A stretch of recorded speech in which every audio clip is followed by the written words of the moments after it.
चलिए, बहुत सारी खबरें रहेंगी आज, लेकिन कुछ खबरें जो सीधे आपसे सरोकार रखती हैं उन खबरों की तरफ चलते हैं। और आपके खाने पीने से रिलेटेड सबसे पहली खबर, क्योंकि वही आपकी सेहत को सीधे सीधे इफ़ेक्ट करती है। और गिरिडीह चलते हैं। झारखंड में गोलगप्पे आप सबको पसंद है, सभी खाते हैं गोलगप्पे। तो गोलगप्पे खाने का नतीजा ये हुआ।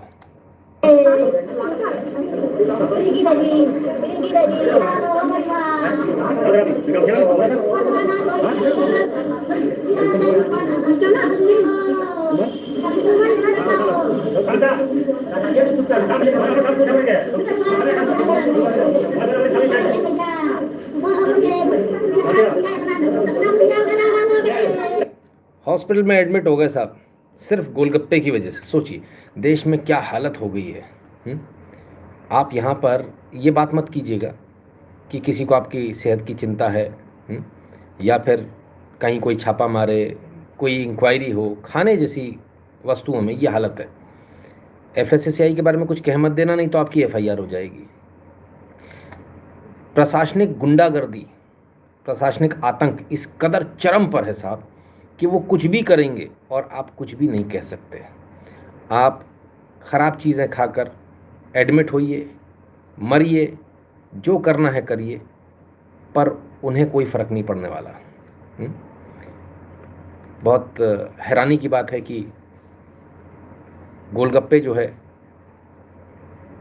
आज की तारीख में एक ऐसी चीज़ हो गई, मतलब जो घर से निकलता गोलगप्पे खाते, बड़ा फेमस चीज़ हो गई। पहले इतनी नहीं थी, पहले लोगों में जागरूकता ज़्यादा थी गोलगप्पे को लेकर, और इक्का दुक्का लोग ही होते थे जिनसे कोई खाता था। जैसे हमारे घर में भी जो है अलाउड ही नहीं था गोलगप्पे खाना, दादाजी हमारे खाने नहीं देते थे। गोलगप्पे, बाहर का सामान नहीं खाना, बिल्कुल नहीं खाना, पानी ख़राब होता है, फलाना होता है, नाले का पानी इस्तेमाल करते हैं। हुँ? तो मना होता था, तो खाते नहीं थे। शहर में जो है 2 4 10 गोलगप्पे वाले होते थे कुल, मतलब मेन एरिया में 2 या 3 गोलगप्पे वाले होते थे। अब हर कदम पर गोलगप्पे वाला, क्योंकि उसको मालूम है मार्जिन बहुत है। गोलगप्पे जहाँ बनते हैं एक गंदे तेल में बनते हैं, छोटी छोटी बेल कर छोटी छोटी टिकिया होती है। बहुत गरीब और तबके वाले लोग बनाते हैं इसको, बस्तियों में बनते हैं। वही तेल काला पड़कर उस उन्हें चिंता नहीं है, उसी में जो है उस तेल में उसको तला जाता है। 30 रुपये के 100 गोलगप्पे आते हैं, 30 रुपीज़ के 100। और 100 से ज़्यादा रखता है वो, 110 के आसपास फूटे वूटे निकल जाएँ वो। आप जो खाते हो वो 10 रुपये में 4 या 5 खाते हो, तो मार्जिन देख लीजिए सर कितना है। यानी उसने 40 गोलगप्पे, 30 रुपये उसको रिकवर करने के लिए उसको कितने गोलगप्पे खिलाने हैं आपको? 15, और उसके 30 रुपये रिकवर हो गए। बाकी का उसका पूरा मार्जिन है। और ये तो वो रेट बता रहा हूँ जिस रेट में हम लोग लेकर आते हैं, शायद ये लोग उससे भी सस्ता लाते होंगे। तो ये स्थिति है ना। खैर, बहुत गजब की हालत है।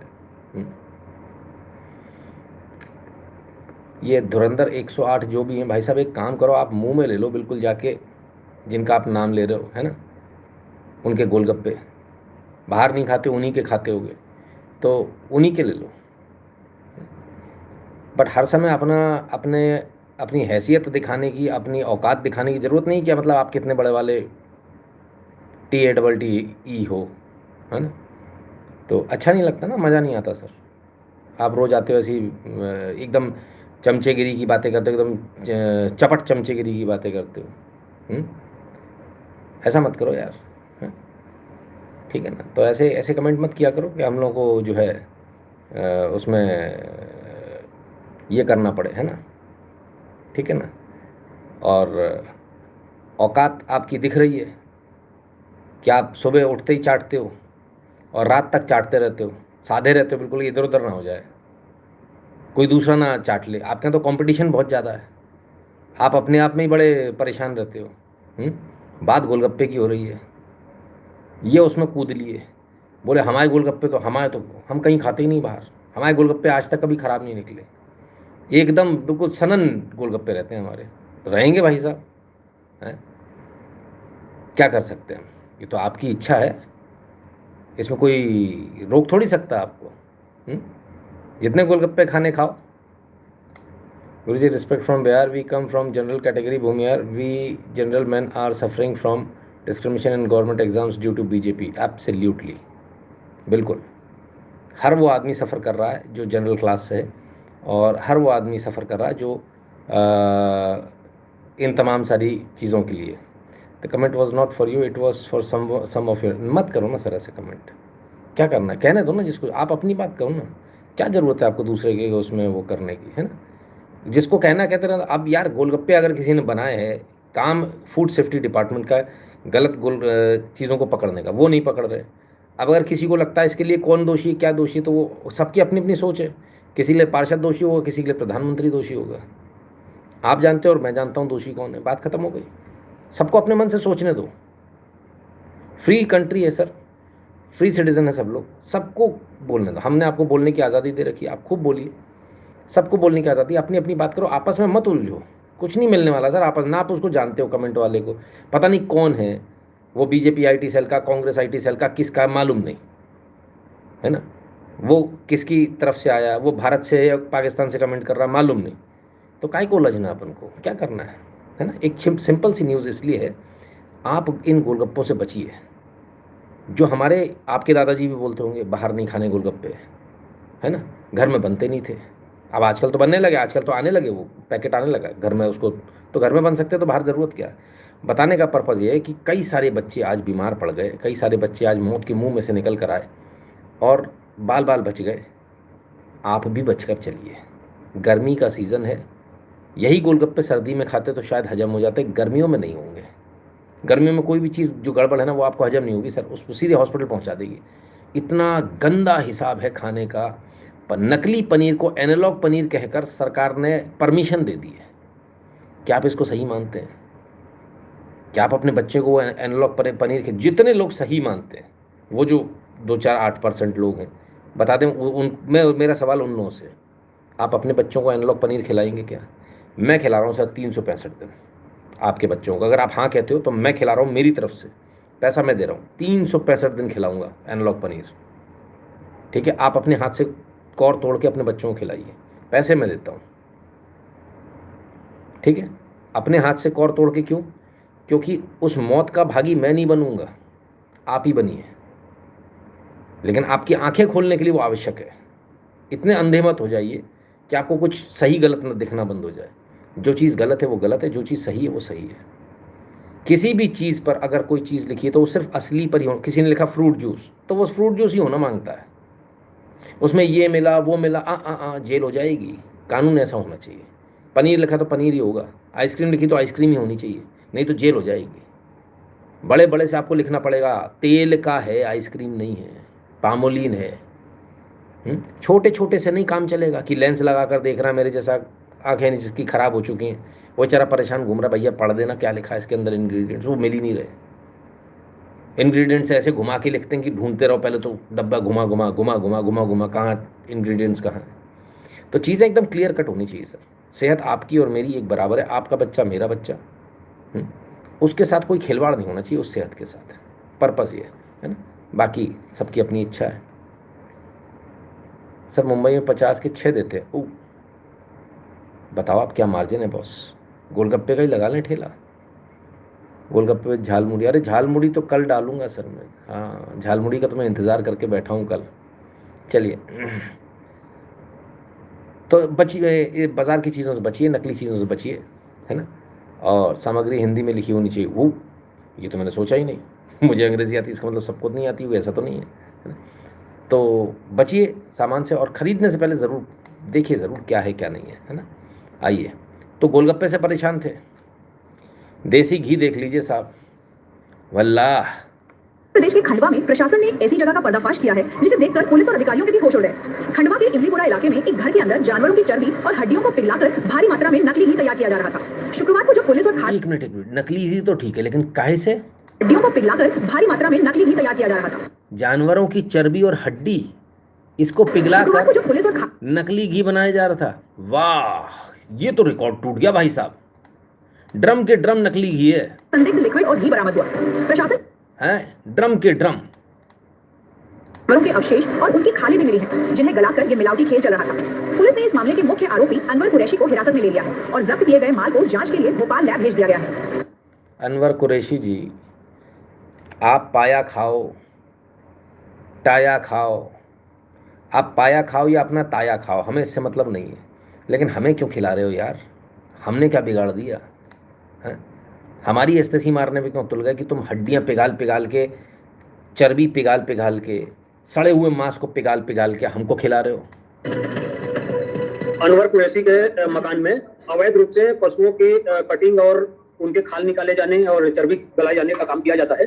तो ये शिकायत मिलने पर यहाँ पर नगर निगम पुलिस की टीम के साथ आकर अचानक जो है जांच किया गया और इसमें ये सारी शिकायतें पाई गई। तो उसके बाद प्रशासन के द्वारा कार्रवाई की जा रही है। डब्बे में जो है अभी प्राइमरी तौर पर हमें ऐसा लगा है कि वो चर्बी है, जो पशुओं से जो होता है ना उनसे निकाला गया। यहाँ पे स्थानीय प्रोसेसिंग करके उस चर्बी को बनाया गया। ये तो प्रशासन और बाद में जांच में पता चलेगा कि क्या कार्रवाई। लेकिन फिलहाल ये है कि हाँ, जो पशुओं के अंगों से जो भी बाई प्रोडक्ट बनाए जाते थे, ये उस तरीके का कुछ कार्रवाई या कारखाना बोलते हैं वो चल रहा है। शाबाश। चलिए, मेरा काम है बताना। गुस्सा होना आप लोगों का धर्म है, आप लोगों का स्वभाव है, वो आप हो सकते हो, उसके लिए कोई बुराई नहीं है। पर अब एक बात बता देना मुझे, you get angry so easily, it's not good. काम करते समय गुस्सा हो जाता हूँ, बाकी बहुत मस्त रहता हूँ। आप कभी फ़ोन कीजिए मुझे, मेरे को गुस्सा नहीं होगा, है ना। खैर, मुद्दे की बात पर आता हूँ। अब याद दिला दूँ, रात को कोई आता है, उसने क्या कहा? उसने कहा था पूजा के लिए घी जो लेना, वो पूजा वाला घी मत लेना। लोग कहते हैं ना पूजा के लिए घी दे दो, सस्ता घी, उसमें चर्बी मिली होती जानवरों की, और आप भगवान को चर्बी चढ़ा रहे हो जानवर की, हो सकता है गौ माता की, और आप हवन कर रहे हो। जब आपने हवन का मतलब सारे देवी देवताओं का आपने आह्वान कर लिया, और उनको क्या खिलाया आपने? गौ माता की चर्बी। अब आपको क्या आपका हाल होगा आप खुद सोच लीजिए। नर्क में भी आपको जगह नहीं मिलने वाली। गलत तो नहीं? किस किस को याद है जल्दी से हाथ उठा दो कि हाँ भैया मुझे याद है कि आपने बताया था कि घी में चर्बी होती है, जानवरों की चर्बी होती है। मत खाइए, अच्छा खाइए। और इस प्रकार की हरकत करने वालों, और अगर ऐसा ही है ना, तो दो चीज़ें होनी चाहिए। नंबर एक कि ये जो छोटी मोटी कंपनियां बंद हो जानी चाहिए, बड़ी कंपनी ही घी बेचे, फिर यही एक ऑप्शन बचेगा। फिर लोग रोएंगे हाय हाय बड़े लोगों के पास चला गया घी का बिजनेस। तो क्या करें? आप तो चर्बी खिला रहे हो यार। मेरे जैसे आदमी का धर्म भ्रष्ट हो जाएगा, मुझे पता ही नहीं चलेगा। गंभीर बात है। सरकार को इस पर कुछ करना चाहिए, बहुत जल्दी करना चाहिए। बहुत हो गया अब, मतलब अब सहन नहीं होता। नवीन जी आइए, स्वागत है। क्योंकि हम क्यों खाएं भाई चर्बी? हमें नहीं खानी, जिसको खानी है वो खाए।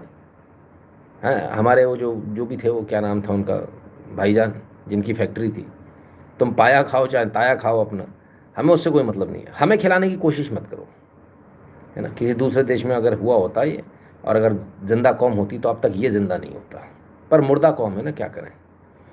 सर जी आज बहुत लेट हो गया, इन चटुकारों की तरफ ध्यान मत दीजिए प्लीज़। नहीं, मैं किसी की तरफ ध्यान नहीं देता, है ना। चलिए आइए आगे चलते हैं।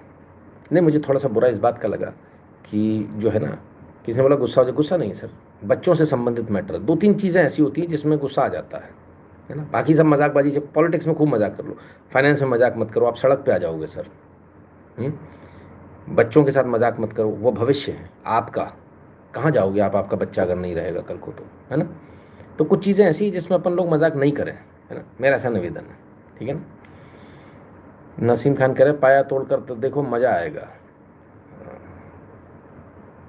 वो उसमें भी इंटेस्टाइन में से भी टट्टी निकाल के उसमें भी कुछ भर भर के खाते हैं ना। क्या कहते हैं उसको, सॉसेज कहते हैं, क्या कहते हैं? टट्टी होती है ना इंटेस्टाइन में, तो उसको से निकाल के फिर उसमें से कुछ भर भर के कुछ खाते हैं ना, बड़े चाव से खाते हैं। नहीं, बहुत सारी चीज़ें होती हैं। चलो बढ़िया है। खैर, नसीम खान को ब्लॉक कर दो सर, पाकिस्तान से आ रहे हैं बेचारे, बैठे रहने दो। हॉट डॉग कहते हैं उसको, पता नहीं भाई, भगवान बचाए। तो इसको गरम कुत्ता क्यों बोलते हैं? हम तो सोचे गरम कुत्ता तो कोई दूसरी चीज़ होती होगी, गरम कुत्ता ये होता है? अच्छा, खैर, मीन्स मीट, हे भगवान। चलो जो भी होता हो, राम राम राम, कैसी कैसी बातें करा रहे हैं। आइए आगे चलते हैं। गोलगप्पे खा लिए हो तो बिरयानी भी खा लो। उफ, पूरा परिवार खत्म। डिनर में बिरयानी के बाद खा लिया तरबूज, फिर सोने चले गए। खलास पूरा परिवार। वो नसीम कह रहे थे पाया खाओ, बिरयानी खा ली नसीम। हाँ तुम्हारी वाली हैं, हाँ देख लो, फिर मत कहना सब हिजाबी। क्या हुआ, मुंबई के पायधुनी इलाके में जो है ये घटना हुई। फूड पॉइजनिंग के चलते पूरा परिवार खत्म हो गया, पति पत्नी 2 मासूम बेटियां शामिल। खैर, अब्दुल्ला डोकाडिया, उनकी पत्नी नसरीन डोकाडिया, बेटी आयशा और जैनब, 16 साल की आयशा और 13 साल की जैनब। तो बिरयानी खा रहे थे, वो पाया बोल रहे थे, फलाना बोल रहे थे, ढिकाना बोल रहे थे, बिरयानी खाई, तरबूज खाया और खलास। धन्यवाद नहीं दोगे हमारे यहाँ की फूड एजेंसीज को? धन्यवाद तो दे दो। अब किस किस को पाया खाना है, क्या क्या खाना है? अंशुल महाजन कह रहे इंजेक्शन वाले तरबूज। है तरबूज इंजेक्शन वाला हो गया, तमा पक पक पका को पाया, उसमें दिक्कत नहीं थी, वो जहरीला था, जहरीला। उसमें लगा था इंजेक्शन, जहर खा के मरा था वो, उसी को काट के खिला दिया, मर गए सब, खुश। हाँ, हमारे तरबूज को बदनाम करोगे तुम? बेचारा गोल मोटो सा कितना प्यारा सा लगता है। हाँ, कुछ नहीं कहता, एकदम मस्त मीठा रहता। आजकल तो जो काटो सो मीठा, टन बिल्कुल बढ़िया, चक एकदम लाल। पहले लाल तरबूज के लिए कितनी मेहनत करनी पड़ती थी पता है आपको? मैं बताता हूँ आप लोगों को, 2 मिनट लगेंगे बस। मैं जाता था, गोल तरबूज आते थे, आजकल जैसे नहीं आते थे, गोल आते थे बड़े बड़े, ठीक है भाई। अब वो क्या करता था, चीरा लगा के ऐसे दबा के दिखा देता था, देखो तरबूज लाल है। घर लाते तो तरबूज लाल नहीं होता था। हम कहे यार ये तो गड़बड़ हो गई, वहाँ तो लाल दिख रहा था। फिर हम उसमें चौखन्ना कटवा के निकलवाते थे, ना तो ऐसे निकाल के दिखा। तो बड़ी मुश्किल से, मतलब कई बार ऐसा होता था 2-3 में चौखन्ने नहीं निकला तो भगा देता था, वो नहीं है तुम्हारे लिए तरबूज, भग जाओ यहाँ से, ठीक है। तो वहाँ से लेकर आज ये सफ़र है कि जिस तरबूज में देखो एकदम टनाटन मस्त लाल और मीठा, क्या कहें। और बाकी पाए का स्वाद तो आ ही रहा है, वो ऑक्सीटोसिन का इंजेक्शन, ये वो दुनिया भर के टक टक टक टक टक टक टक, कैंसर की फुल जुगाड़। खैर बताना मेरा काम था। गब्बर सिंह कहते हैं सर बीफ बिरयानी खाया होगा, पता नहीं जो भी खाया हो।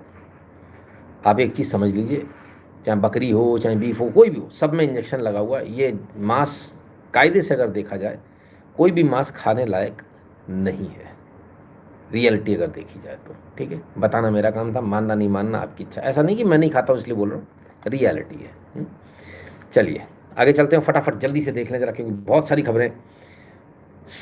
3.4% पर पहुंचा रिटेल इन्फ्लेशन, खाने का तेल 182 के पार। आए तुम्हारी बात तेरी की, 182 के पार हो गया खाने का तेल। हे भगवान, अच्छा मैं सामान लेने आजकल जाता नहीं हूँ, मैं हार्ट अटैक आ जाता मुझे। 182 रुपये का तेल, इसको नितिन शुक्ला को बुला के लेकर गया, इसको कोपचे में लेकर गया। 182 रुपये का तेल, और ये नितिन शुक्ला को गोलगप्पे चाहिए हैं, कौन से? फ्रेश तेल में तले हुए। हाँ, और कितने में चाहिए? 30 रुपया में 100। हाँ, और कब बिरयानी चाहिए बढ़िया एकदम चकाचक तेल में बनी हुई। 182 रुपये का तेल, और तुमको खाना चाहिए सस्ता है। पराठे खाएंगे, पराठे पहले सब पूड़ी तल्ली, फिर ये तल्ली, तो जब बिल्कुल एकदम कचरा हो गया, काला रह गया, तब उसके बाद पराठे तल्ले। अब और बढ़िया भाई, फलानी वाली गली में पराठे बहुत अच्छे मिलते भाई, एकदम देसी घी के मिलते हैं। क्या स्वाद आ रहा है। जानवरों का पिघला हुआ मांस, पिघली हुई चर्बी, आय हाय, पिघली हुई हड्डियाँ, आय हम चाट चाट के खा रहे हैं, मस्त एकदम देसी घी है। तुम्हारा अब्बा लगा देसी घी है, दूध है नहीं, घी मिल जाएगा। चलो भाई, भाई क्या कहें। What happens after gas and petrol rise next 200? हाँ बिल्कुल बिल्कुल पार कर जाएगा सब, चीज़ें महंगी हो जाएंगी, चीज़ें महंगी हो रही हैं। और अगर 182 रुपये का तेल है तो ये बेईमानी है कि हम सस्ते में ये उम्मीद कर रहे हैं। देखिए सर, प्रॉब्लम हमारी है। 182 में कितना? 1 लीटर, किलो नहीं लीटर, 0.9 kg होगा वो। हाँ ठीक है ना। तो कुल मिलाकर जो है सॉरी 1 किलो होगा, 0.9 लीटर होगा। तो कुल मिलाकर जो है इन चीज़ों से बचना है। प्रॉब्लम हमारी और आपकी है सर।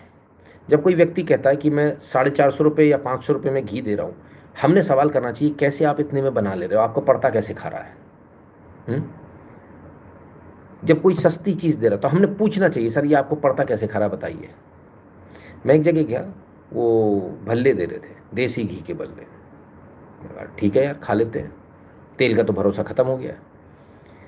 50 रुपये में भल्ला। मैंने कहा गुरु एक बात बताओ, ये इतना बड़ा तो तुम्हारा भल्ला है, टिक्की होती छोटी तो समझ में भी आती, इतना बड़ा भल्ला तुम उसको देसी घी में तल रहे हो, तल ही रहे हो ऑलमोस्ट, तो ये पड़ता कैसे खाता है। नहीं भाई साहब सब खा जाता। हमने कहा समझा तो दो कैसे खा जाता, हम भी समझे, उसी के बाद खाऊंगा, पहले समझा दोगे तो। वो तो मालिक जाने जाने। मैंने कहा मेरे को नहीं खाना भाई, जब तक मेरे को समझ में नहीं आएगी मेरे को नहीं खाना। आलू सस्ता है, सब कुछ सस्ता, मान लिया, पर तुम कैलकुलेशन तो समझाओ कि कैसे सस्ता हो रहा है। तुम उसमें 25 आइटम डाल रहे हो, 25 मसाले डाल रहे हो, और वो एक भल्ला जो है वो एक इतना बड़ा कटोरा बराबर का हो जाता है। मतलब एक भल्ला आप खा नहीं सकते, इम्पॉसिबल है ना। अगर बिल्कुल भूखे हो तो आप खा लोगे, अन्यथा जो है, और उसमें पेट भर जाएगा आपका, तो कैसे पॉसिबल है भाई। सस्ता मत लीजिए, सस्ता कोई दे रहा तो उससे पूछिए कि आप इतना सस्ता कैसे दे रहे हो। अपने आप आपको समझ में आ जाएगा मुझे इस दुकान से खरीदना है या नहीं खरीदना है। बहुत सारी दुकानें तो ऐसी हो गई जो मुझे देखते ही बोल देती है आपके लिए नहीं है, अब मैं कभी नहीं पूछता क्यों, क्या, किस लिए। मिठाई की दुकान पे उसे पता है ये व्यक्ति जो है ऐसा वैसी चीज़ नहीं लेने वाला, तो धीरे से बोलता है सब आपके लिए नहीं है। पूछा अपन ने रसमलाई ये फलाना है कितने का, आपके लिए नहीं है। मैं दोबारा कभी नहीं बोलता क्यों, क्या, किस लिए, मुझे पता है, उसको मालूम है।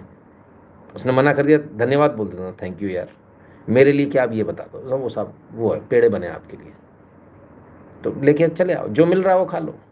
आप उस पर विश्वास करेंगे, वो आपको आपके विश्वास की जो है गारंटी लौटा के देगा। आप शाणे बनोगे तो फिर आप जानो।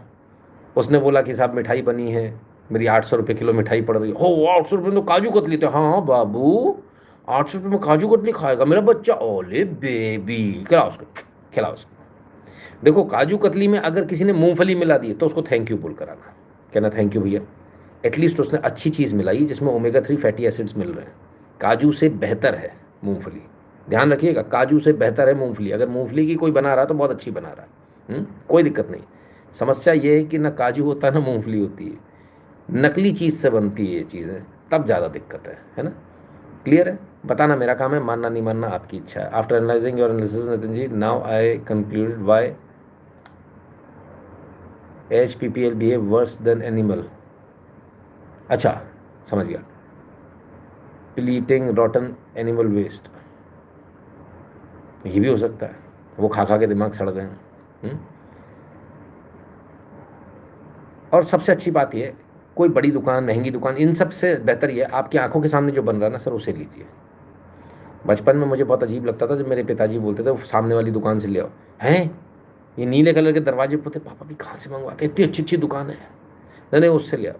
वो सामने फेंट रहा है डबर डबर डबर डबर, जो उसने रबड़ी बनाई, बासुंदी बनाई, कभी उसने जो है मिश्री मावा बना दिया, उसी से ले आओ। कभी खोआ बना दिया, खोआ ले आओ। सामने दिख रहा था, इसलिए वो दुकान नहीं देख रहे थे, वो देख रहे थे सामने शुद्धता किस में है ना। तो देख लीजिए, बाकी आपकी इच्छा है। चलिए, आपकी खाने की बात सुनकर भूख लग गई, घी मत खा लेना है। चलिए, घी की तो ऐसी रेड़ मार कर रख दी भाई, भगवान बचाए इन लोगों से। खैर चलिए आगे चलते हैं। और इतना कब्जा करने लगे सर, इतना कब्जा करने लगे कि एक वीडियो आया, हमने कहा आपको दिखाएं। सर सीधा कन्फ्रंट्रेशन चालू हो गया अब तो, सीधा कन्फ्रंट्रेशन है इंसान में और जानवर में। जेसीबी काम कर रही थी, गजराज आ गए और गजराज की और जेसीबी की लड़ाई हो गई भाई, आमने सामने। बात तुम्हारी ऐसी की थी, बात तेरी, चल तेरी मेरी जगह। इतना भी एनक्रोचमेंट मत करो भाई, इनकी जगह छोड़ दो, ये कहाँ जाएंगे बेचारे हैं में बहुत। ये स्थिति है भाई, इतना एनक्रोचमेंट, इतना जगह जगह जगह जगह करते करते करते करते आप तो उनकी जगह ही नहीं छोड़ रहे, वो बेचारे कहाँ जाएं। आपके घर आ जाएं, रख लोगे आप उसको, आपसे प्यार हो गया, उसने बोला मुझे आपकी गोदी में सोना है, तो आपके तो प्राण निकल जाएंगे भाई साहब हैं, क्योंकि वो तो प्यारा जानवर है, गुस्सा इसलिए हो रहा है आप उसकी जगह एनक्रोच कर रहे हो, जो कि गलत है, आपको नहीं करना चाहिए, हम में से किसी को नहीं करना चाहिए। आप में से कितने लोग सहमत है कि भाई इनकी जगह छोड़ देनी चाहिए हम लोगों को? कुछ तो छोड़ दो कि सब खा जाओगे।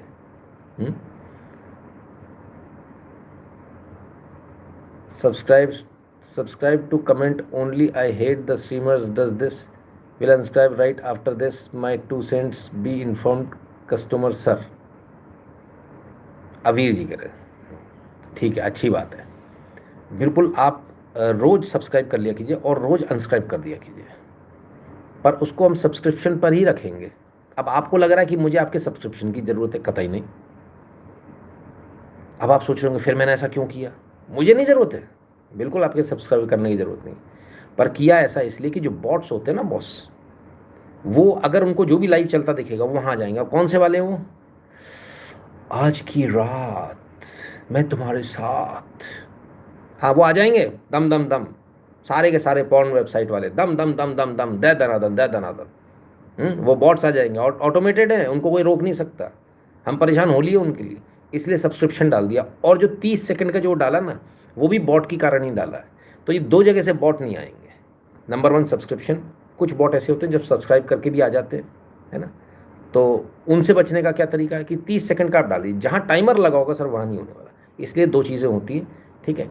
तो मेरा आपसे निवेदन है, आप डेली आप सब्सक्राइब कीजिए, कमेंट कीजिए और डेली अनसब्सक्राइब कर दीजिए, है ना, क्लियर है। मैं उम्मीद करता हूँ आपको समझ में आ गया होगा, सारे दर्शकों को समझ में आ गया होगा हम ये सेटिंग क्यों रखते हैं। पहले हम रखते थे भाई साहब, हमारी बहुत वाट लगती थी, हाँ रोज़ कोई ना कोई दिलरुबा, कोई ये वो फलान ढिकान, वो फलानी हॉट ढिकानी ये, हाँ, और हमारे यहाँ के लोग हमारा लाइव छोड़ के उसमें चले जाते सच्ची बताओ। और फिर उनका मोबाइल हैक हो जाता था, पैसे चले जाते थे, फिर रोते थे, गुरुजी आपका मोबाइल देख रहे थे, आपका लाइव। अच्छा फिर क्या हुआ? 15 दिन पहले। अच्छा फिर क्या हुआ? मोबाइल हैक हो गया। अच्छा फिर खुल ही नहीं रहा था। अच्छा फिर मैं दूसरी मोबाइल लेकर आया, दूसरी सिम लेकर आया। अच्छा फिर क्या हुआ? फिर देखा तो मैसेज आए कि खाता खाली हो गया। अरे तुम तो वहाँ कपड़े उतरी लड़की देखने गए थे, लड़की तो मिली नहीं, तुम्हारे कपड़े जरूर उतर गए। अरे राम, क्या कहें। तो समझिए भाई साहब, जहाँ सब्सक्राइब लिखा है ना वहाँ आप सेफ हैं, नहीं तो अभी कोई भी यहाँ पे लिंक टिका, हमारे यहाँ लिंक भी अलाउड नहीं है, कोई लिंक नहीं आएगी सर, यहाँ कोई लिंक काम नहीं करेगी, डाल के देख लो, है ना, कुछ नहीं क्लिक होने वाला। तो ये कराई इसलिए, ठीक है ना। चलिए, गुरुजी नए बच्चे गाली गलौज करते हैं, मतलब आपके फॉलोअर्स अनइन्फॉर्म्ड है। इन्फॉर्म्ड होते तो वो अपना चैनल नहीं चला रहे होते, आप इन्फॉर्म्ड होते तो अपना चला रहे होते, हमको थोड़ी सुन रहे होते महाराज, हमको सुन रहे हो महाराज, तो इसका मतलब ये अनइन्फॉर्म्ड हो। यहाँ आता ही आदमी इन्फॉर्मेशन लेने के लिए, ठीक है, क्लियर है। कैसी बातें करते हो आप लोग, हैं। चलो अंगूठा मुंह से निकाल कर लाइव देखा करो सब लोग, निवेदन ये है। चलिए आगे चलते हैं, और एक बड़ी खबर, आज की बड़ी खबर जो है आज की, वो आपको उस पर ले चलते हैं। वंदे भारत, भारत की प्रीमियम ट्रेन डीरेल हो गई। अरे बाप रे बाप, ये तो गंभीर मामला हो गया। और ना सिर्फ डीरेल हो गई, बहुत बुरी तरह से डीरेल हो गई भाई, कुछ डैमेजेस भी हो गए इसके सस्पेंशन वगैरह में, तो स्वाभाविक है, होना ही है। लेकिन वंदे भारत जैसी ट्रेन अगर डीरेल हो गई तो ये अपने आप में बहुत बड़ा प्रश्न चिन्ह लगाता, क्योंकि ये ट्रेन हाई स्पीड ट्रेन है, not exactly semi high speed. चलो खुश हो जाओ, नहीं तो लोग मुझे गाली देने लगेंगे, हैं 180 पे हाई स्पीड हो जाएगी क्या?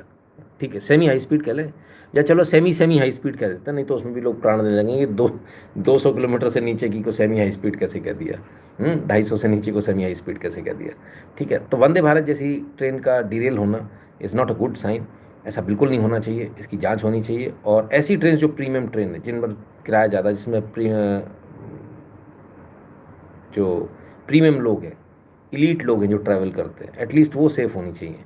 वैसे तो सारी ट्रेन सेफ़ होनी चाहिए, पर कमर्शियल भाषा में, रेलवे की जो भाषा है उसमें कहाँ जनरल वालों को कौन देखेगा, वो जो पैसा देता है उसी को। अब इसमें आप बहुत सारे लोग सोचेंगे ऐसा क्यों ये सेफ़ होनी चाहिए, रेलवे ऐसा क्यों कहती है, समझा दूँ, नहीं तो वो कहेंगे कि अनइन्फॉर्म्ड। चलो आप बता दो ऐसा क्यों है। कहाँ गए वो अनइन्फॉर्म्ड वाले भाई साहब, क्या नाम था उनका, नाम ही भूल गया, अवीर जी। अभी जी बताओ आपकी ऐसा क्यों है कि रेलवे ऐसा कहती है कि प्रीमियम ट्रेन की जो है उसकी सुरक्षा ज़्यादा होनी चाहिए और जनरल डब्बे की कोई औकात नहीं है? क्यों क्यों किस लिए? इंतजार कर रहा हूँ मैं, जवाब आएगा कि नहीं आएगा पता नहीं। जवाब आने वाला नहीं है, मेरे को मालूम है। आ जाए जो हाँ जो हाँ जो कमेंट लिखने में समय लगता होगा। तो थोड़ा और इंजॉय कर लेंगे। हम्म, चलिए आप नहीं बता पाओगे पर मैं बता देता हूँ, ठीक है ना। पैसा पैसा तो हमने ले लिया, पैसा तो हमने ले लिया। जनरल वाला मरेगा तो मुआवजा कितना देना है, और अगर एसी वाला मरेगा तो मुआवजा कितना देना है? कुछ आइडिया है? मुआवजे की रकम लगा लो। हाँ, इसलिए एसी और प्रीमियम ट्रेन में मरा तो मुआवजा कितना देना रेलवे को? कितने का पड़ गया एक आदमी? इधर एक आदमी लाख रुपए में निपट गया, इधर जा हवा आंदे, उधर का कितने का पड़ा? उधर वो 60 लाख 70 लाख 1 करोड़। तो रेलवे तो पागल हो जाएगी भाई साहब, इसलिए इन पर ज़्यादा ध्यान दिया जाता है। क्लियर है? आपकी उनको कोई चिंता नहीं है, मामला नगद का है। What if train derails and crash into nearby झोपड़ी next to track where they will go Rohingya and Bangla? नहीं, नियर बाय अगर वो कर जाएगा, ठीक है ना, तो फिर तो कुछ होगा ही नहीं, है ना। फिर तो कुछ होगा ही नहीं, कुछ कर ही नहीं पाएंगे। ठीक है ना। रेलवे के आसपास आप बसावट नहीं कर सकते ना, तो वो तो 1 रुपया नहीं देने वाले हों, ठीक है ना। तो ये स्थिति है, क्या बोलें। बहुत बुरी स्थिति है भाई। ये अपनी मम्मी को क्यों ले आया यार यहाँ पर? अवीर अपनी अम्मा को क्यों ले आना चाहना है? नचा दें तुम्हारी अम्मा को, किसको लिख रहे हो? है? जवाब तो तुम दे नहीं पाए। अभी तुमने जवाब ऊपर कौन सा दिया है? जवाब दिया सर आशा नहीं। क्या आशा नहीं? ऐसा नहीं लिख रहे होगे, हैं? जवाब तो कुछ दिया नहीं तुमने कि किस लिए होता है। भाई किसी को अगर इनका जवाब दिखाओ तो मुझे कॉपी पेस्ट कर देना, और नहीं तो इनको अवीर जो है ना वो ले आए, अपनी अम्मा को लाए हैं तो अपनी अम्मा को, उनकी अम्मा का स्वागत कर दें। I can see you time. चल बात चूतिया कहीं का, बात बेवकूफ़ है, नमूना कहीं का। कहाँ से चलाया मुंह उठा के? तू क्या सोचा तेरा झूठ चल जाएगा या नमूने? हैं? ये डाइक्लोराइड कहाँ से आया भाई? निकल जल्दी निकल यहाँ से, नमूना गंवार कहीं का।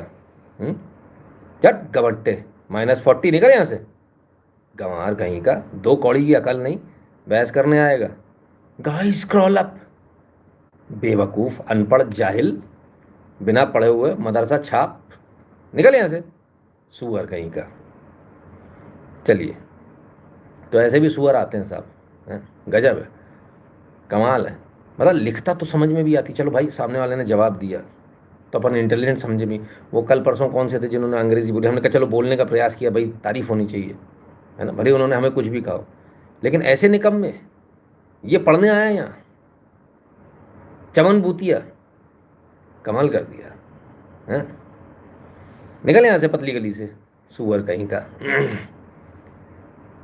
बड़े गजब का सुअर है?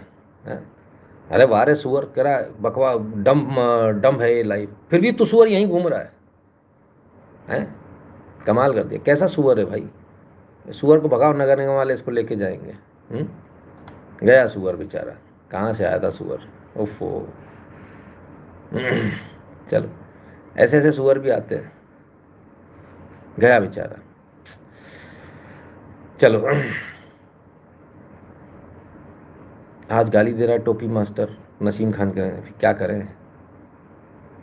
तुमको भी अपनी अम्मा लानी है क्या? तुमको पता नहीं है, तुम पहली बार आए हो यहाँ? नाच जाएगी भाई, गलत जगह आए हो, दुनिया जानती है। हाँ हाँ हाँ हाँ, चक्कर नहीं, जल्दी निकल जा, फटाफट पाकिस्तान पहुँच जा, स्पीड में, जैसे आया था वैसे ही पहुँच जा, स्पीड में। हाँ, खाली पीली में। नहीं आता सीख लो, कोई मनाही नहीं है, नहीं आता सीख लो। ओवर स्मार्ट बनोगे तो पिछवाड़े पे लात पड़ेगी, मुंह के बल गिरोगे। और ऐसे नहीं, पहले मुंह पे तुम्हारे थूकेंगे, फिर पिछवाड़े पे लात देंगे, तब तुमको भगाएंगे बेइज्जत करके, जलील करके, है ना, ठीक है ना। बेटा बाप नहीं बनते, है ना, और बाप को नहीं सिखाते, है ना। नितिन जी अंबानी अडानी महामानव रोज़ ट्रेन में ट्रैवल करते हैं, इतने इंसिडेंट होते हैं, ये क्या मजबूरी है? अगर वीआईपी तभी रोड सेफ्टी होगी और नए मैंने बता दिया ना सर प्रतीक जी, सारा खेल मुआवजे का है। मुआवजा वीआईपी को ज़्यादा देना पड़ेगा, नॉर्मल आदमी को कम देना। रोड एक्सीडेंट में आपको पता है कैसे होता है मुआवजा? मैं बता देता हूँ। आपके रिटर्न देखे जाते हैं कि ये कितना कमाता था सामने वाला, उस हिसाब से सरकार उसका मुआवजा देती है। अब अगर मैं मर्सिडीज़ में चल रहा हूँ, मेरे रिटर्न्स हैवी रिटर्न्स हैं, मेरा इनकम मेरी 10-10 करोड़ रुपए की है, और मान लीजिए ऐसी कंडीशन में 35-40 साल में मैं मरता हूँ, तो माना जाएगा 60 साल तक मैं कमाता, तो कितना कमाता, तो वो सरकार को देना पड़ेगा। इसलिए उनकी वक़्त है और आम आदमी की वक़्त नहीं है ना? क्लियर है ना? तो ये है मैटर प्रतीक जी, क्लियर? किसी को बुरा तो नहीं लगा मैंने इतनी बुरी तरह से सामने वाले की धाएँ धूँ कर दी? जिन जिन को बुरा लगा वो लोग हाथ उठाओ अपने, इनको भी बाहर कर देना जिनकी भावना बहन आहत हुई है। चलिए, -40 के राज्य करे, हाँ सही है। चलिए आगे चलते हैं। तो ये सिचुएशन है सर। खैर आगे बढ़ेंगे और बात करेंगे बंगाल चुनाव की। उससे पहले आपको याद दिला दें, www.nitinshukla.in पर आपको जाना है। हराम में नहीं देखने का, हाँ हराम वाले अपनी निगाहें नीची कर लो, बिल्कुल औकात में रहने का। हाँ जो एग्जेम्प्टेड है वो नहीं, बाकी वाले वो जो आए थे ना भी ज्ञान देने, हाँ -40 वहाँ आपको QR कोड मिलेगा, उसे स्कैन कीजिएगा, अपने नाम और नंबर के साथ अपने अमाउंट को सेंड कर दीजिएगा। सोशल मीडिया के तमाम सारे प्रोफाइल मिलेंगे, इनको फॉलो कर लीजिएगा। टेलीग्राम और व्हाट्सएप के चैनल से ध्यान से जुड़ जाइएगा। जो भारत के बाहर में पेट्रियन और पेपाल वाला बटन दबाकर अपना पेमेंट करने का कष्ट करें। चलिए आगे चलते हैं। अब बात करेंगे बंगाल के चुनाव की। बंगाल चुनाव में क्या क्या हो रहा है, ठीक है ना?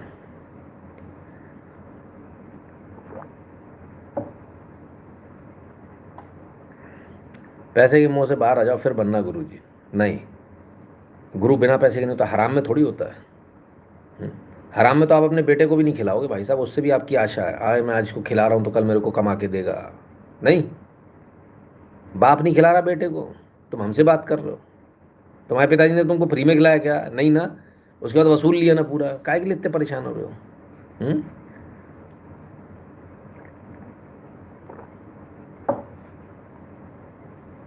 चलिए साहब आगे चलते हैं।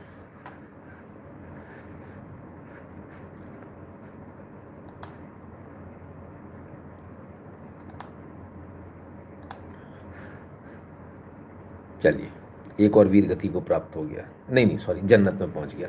72 हूरों की, वो कहते हैं कि उनकी जो पॉटी होती है उसमें से भी खुशबू आएगी, उधर ही पहुंचा दिया उनको। तो चलिए आगे चलते हैं और फटाफट देखते हैं कि बंगाल चुनाव में क्या क्या चल रहा है। कैसे कैसे लोग आते हैं अपनी अस्तेसी मराने में, तो ये देखकर हैरान हूँ। चलो बंगाल चुनाव में क्या चल रहा है जरा देख लीजिए। लोग कह रहे हैं बीजेपी बहुत अत्याचार कर रही, फलान कर रही, चुनाव प्रचार बंद हो गया, उसके बाद भी फॉर्म भरवा रही है, ये कर रहे हैं। काय का फॉर्म है? আপনারা দেখতে পাচ্ছেন, এই যে দেখতে পাচ্ছেন গ্রামের মধ্যে ঢুকে মিথ্যে প্রলোভন দিচ্ছে বিজেপি। হ্যাঁ করেছি ভিডিও, এই যে এখানে এই যে দেখতে পাচ্ছেন এখানে রাম বিলি হচ্ছে। ओ भाई এখানে এখানে এই যে ফর্ম দেখুন, এই ফর্ম দেখুন क्या हो गया इस फॉर्म में? 7,000 रुपए का फॉर्म भरवाया जा रहा। आई প্রতি মাসে মাতৃশক্তি प्रति माह 7,000 रुपए मिलेंगे। नरेंद्र मोदी जी फॉर्म भरवा रहे हैं। ভরসা কার্ডের নাম করে, মাতৃশক্তি ভরসা কার্ডের নাম করে এনারা পাড়ায় ঢুকে प्रति माह মানুষদের মিথ্যা প্রলোভন দিচ্ছে। 7,000 रुपए हैं? एक मिनट यार, जरा पीछे लाओ, मेरे को ठीक से देखने दो। देखना भाई, कोई बंगाली बताओ भैया क्या लिखा सच में? प्रति माह 7,000 रुपये? अगले जन्म मोहे औरत ही कीजिए प्रभु, मार डालो इनने तो। खैर, तो इस चीज़ को लेकर टीएमसी वाले बड़े गुस्सा हो गए। उन्होंने कहा कि ऐसे कैसे फॉर्म भरवा सकते हो भाई? आगे उन्होंने टेबल फेंक दी, इनकी फलान कर दिया, ढिकान कर दिया। क्या दिक्कत है? तो मऊ करे आते सब करते हैं, तो कोई पॉलिटिकल पार्टी से कोई वो नहीं होना चाहिए। 3,000 है वो। अच्छा सॉरी, मेरे को मैं हिंदी का 7 समझ रहा था। ओके, तो धन्यवाद बताने के लिए। मेरे इतना कितना गलत दिखा मेरे को यार, किधर गया ये बंगाली में 3 होता है, ओके, बांग्ला भाषी, बंगाली लिखा है, सॉरी। तो 3,000 रुपये यार, हिंदी का 7 जैसा दिख रहा है एकदम।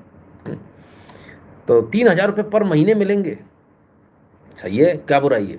बीजेपी दे रही तो देने दो, फॉर्म भरा रहे हैं, देंगे। तो शुरुआत किसने करी है चोरी चकारी की? कहाँ से शुरू हुआ था? दिल्ली में भी 2 दे रहे थे इलेक्शन से पहले, अच्छा फिर दिया क्या? कहाँ से देंगे?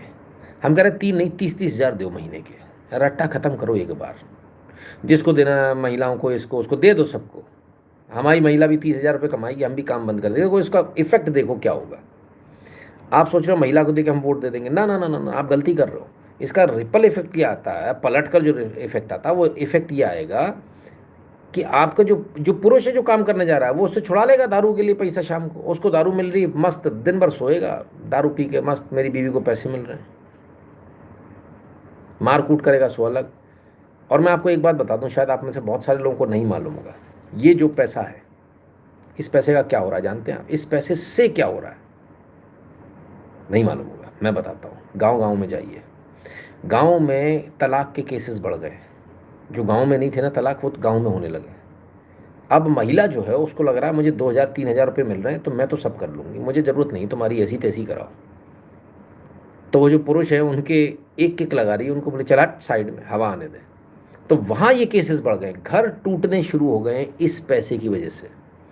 दिक्कत सबसे बड़ी ये है कि घर तो टूट जाएगा, पैसा आज मिल रहा है कल नहीं मिलेगा, तब कहाँ जाओगी?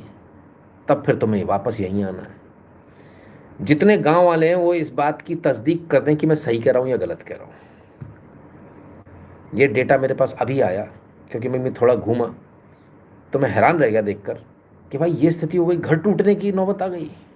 अरे ये मत समझ लेना नई नवेली 70 साल की हमारी अम्मा बेहू करे आ रही डोकर पे कि बैठ तेरी ऐसी की तैसी, मुझे पैसा मिला था 3,000 रुपये, बैठ लाडली बहना हूँ मैं। अरे प्रभु, 70 साल की एक डोकरिया है, हाँ कसम से उनमें दम आ गई भाई। तुम क्या सोच रहे थे कि उनमें दम नहीं आएगी? भाई बहुत बुरी स्थिति है, भयंकर रूप से घर टूटने की स्थिति है, भयंकर रूप से। क्योंकि गांव में जो है पंचायत बैठ जाती है, घर वाले आ जाते हैं, घर के पंच बैठ जाते हैं, तो इसलिए मैटर अभी थोड़ा कंट्रोल में है। लेकिन बहुत बुरी तरह से फूटने वाला है ज्वालामुखी, हो रहा है ऑलरेडी, बहुत बड़े पैमाने पर हो रहा है। तो सोच लीजिए क्या होगा। तो खैर फिलहाल तो फॉर्म भरवाया जा रहा था, टीएमसी वाले गुस्सा हो गए, बोले ऐसे कैसे तुम फॉर्म भरवा सकते हो, होमाड़ा बोंगला में तुम आका पैसा कैसे देगा? तो जीतने के लिए तो यार एड़ी चोटी का जोर लगाई कोई भी पार्टी होगी तो। खैर आगे चलते हैं। आपका तो अलग ही दुख है कह रहे हैं शुभम जी। नहीं, मेरी घरवाली से मैंने भरवाया नहीं फॉर्म, अब लग रहा है कि गलत कर दिया। उस समय दिमाग में क्या था फॉर्म भरते टाइम, अरे नहीं यार, राष्ट्रवाद, हिंदुत्व, मेरा राष्ट्र कमज़ोर हो जाएगा अगर हम जैसे लोग भी पैसे लेंगे, हम नहीं लेंगे। तनख्वाह नहीं लिए हम तो भाई हैं, हम तो उनमें से, तो हमने अपनी एस्तेसी करा ली। अब हमको लगता है गलत, पूरी दुनिया चोरी कर रही तो हम काहे के लिए चुप रहे? हमको भी ले लेना चाहिए था। हैं कभी कभी अपन भी बन जाते हैं, ऐसा नहीं है आप सोचो कि सिर्फ आप ही बन रहा। हाँ, अपना भी कटेला है, मैं कोई अलग थोड़ी, मैं भी आप ही लोगों की लाइन में हूँ। हैं गुरु जी, इसरो DRDO का बजट काट कर दे रहे हैं, मरवा देंगे और कुछ नहीं। ये जितनी जल्दी बंद हो उतना अच्छा है ना। अगर ऐसा चाहिए कि पूरे देश में अगर बीजेपी आ जाए उसके बाद बंद हो जाए, तो हम कहते हैं पूरे देश में एक बार बीजेपी ला दो भाई, रट्टा ख़त्म करो, लेकिन कम से कम ये बंद हो, बहुत ज़रूरी है। नितिन जी, ECI सो रही है क्या?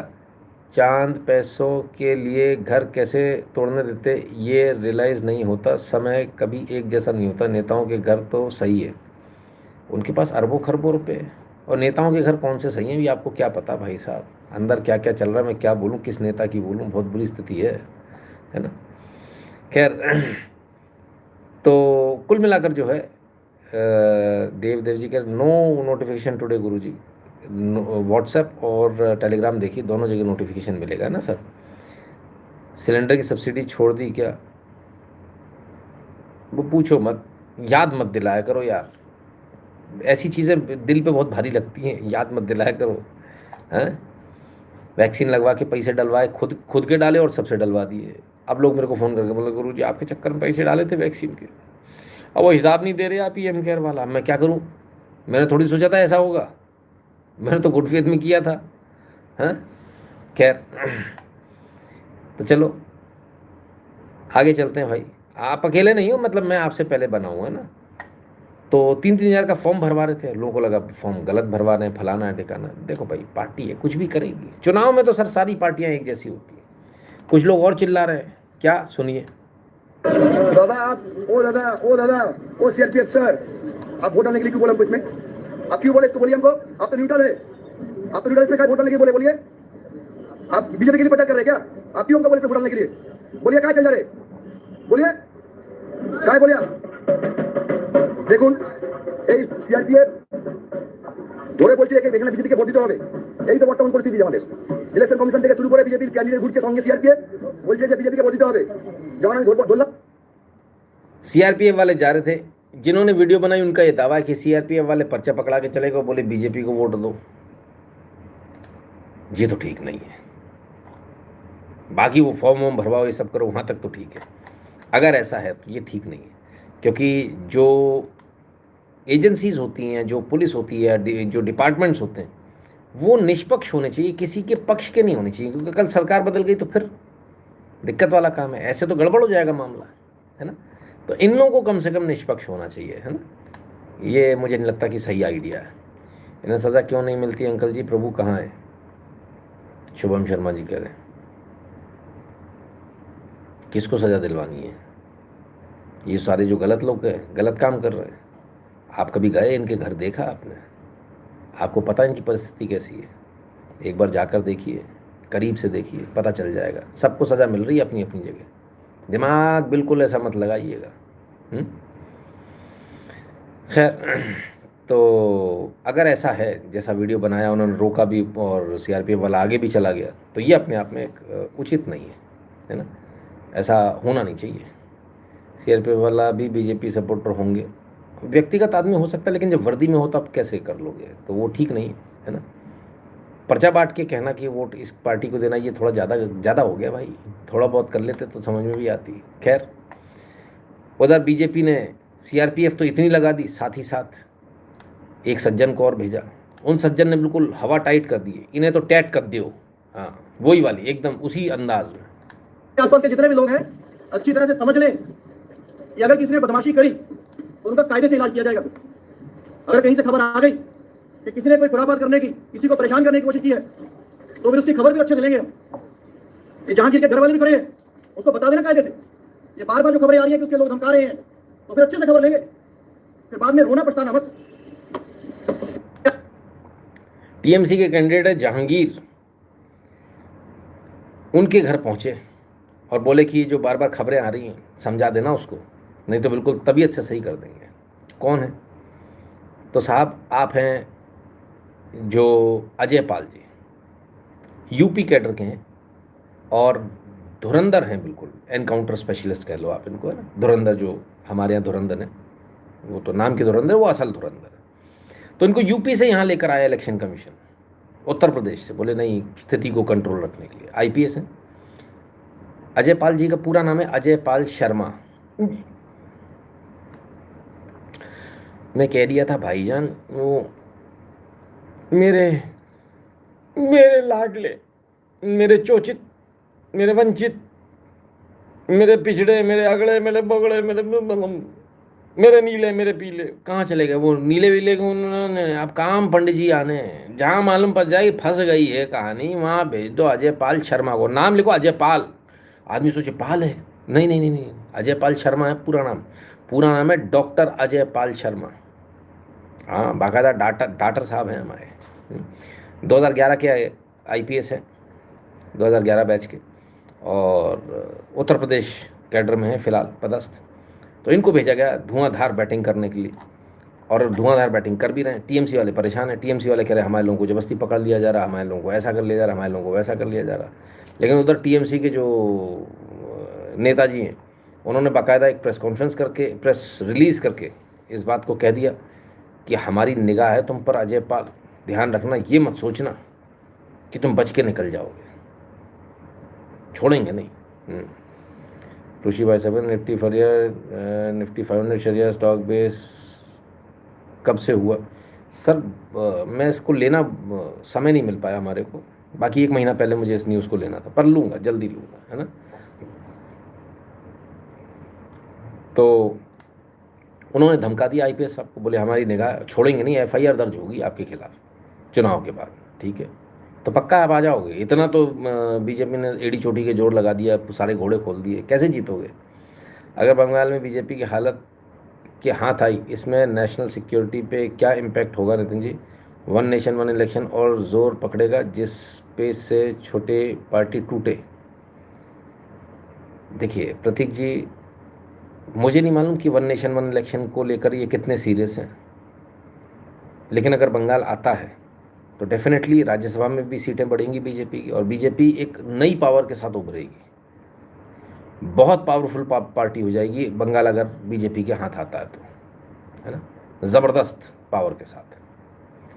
और पॉलिटिकली कुछ बदलाव होंगे कि नहीं, इस बारे में मुझे थोड़ा सा संशय है, क्योंकि 12 साल हो गए तो कुछ जो होना था वो हुआ नहीं।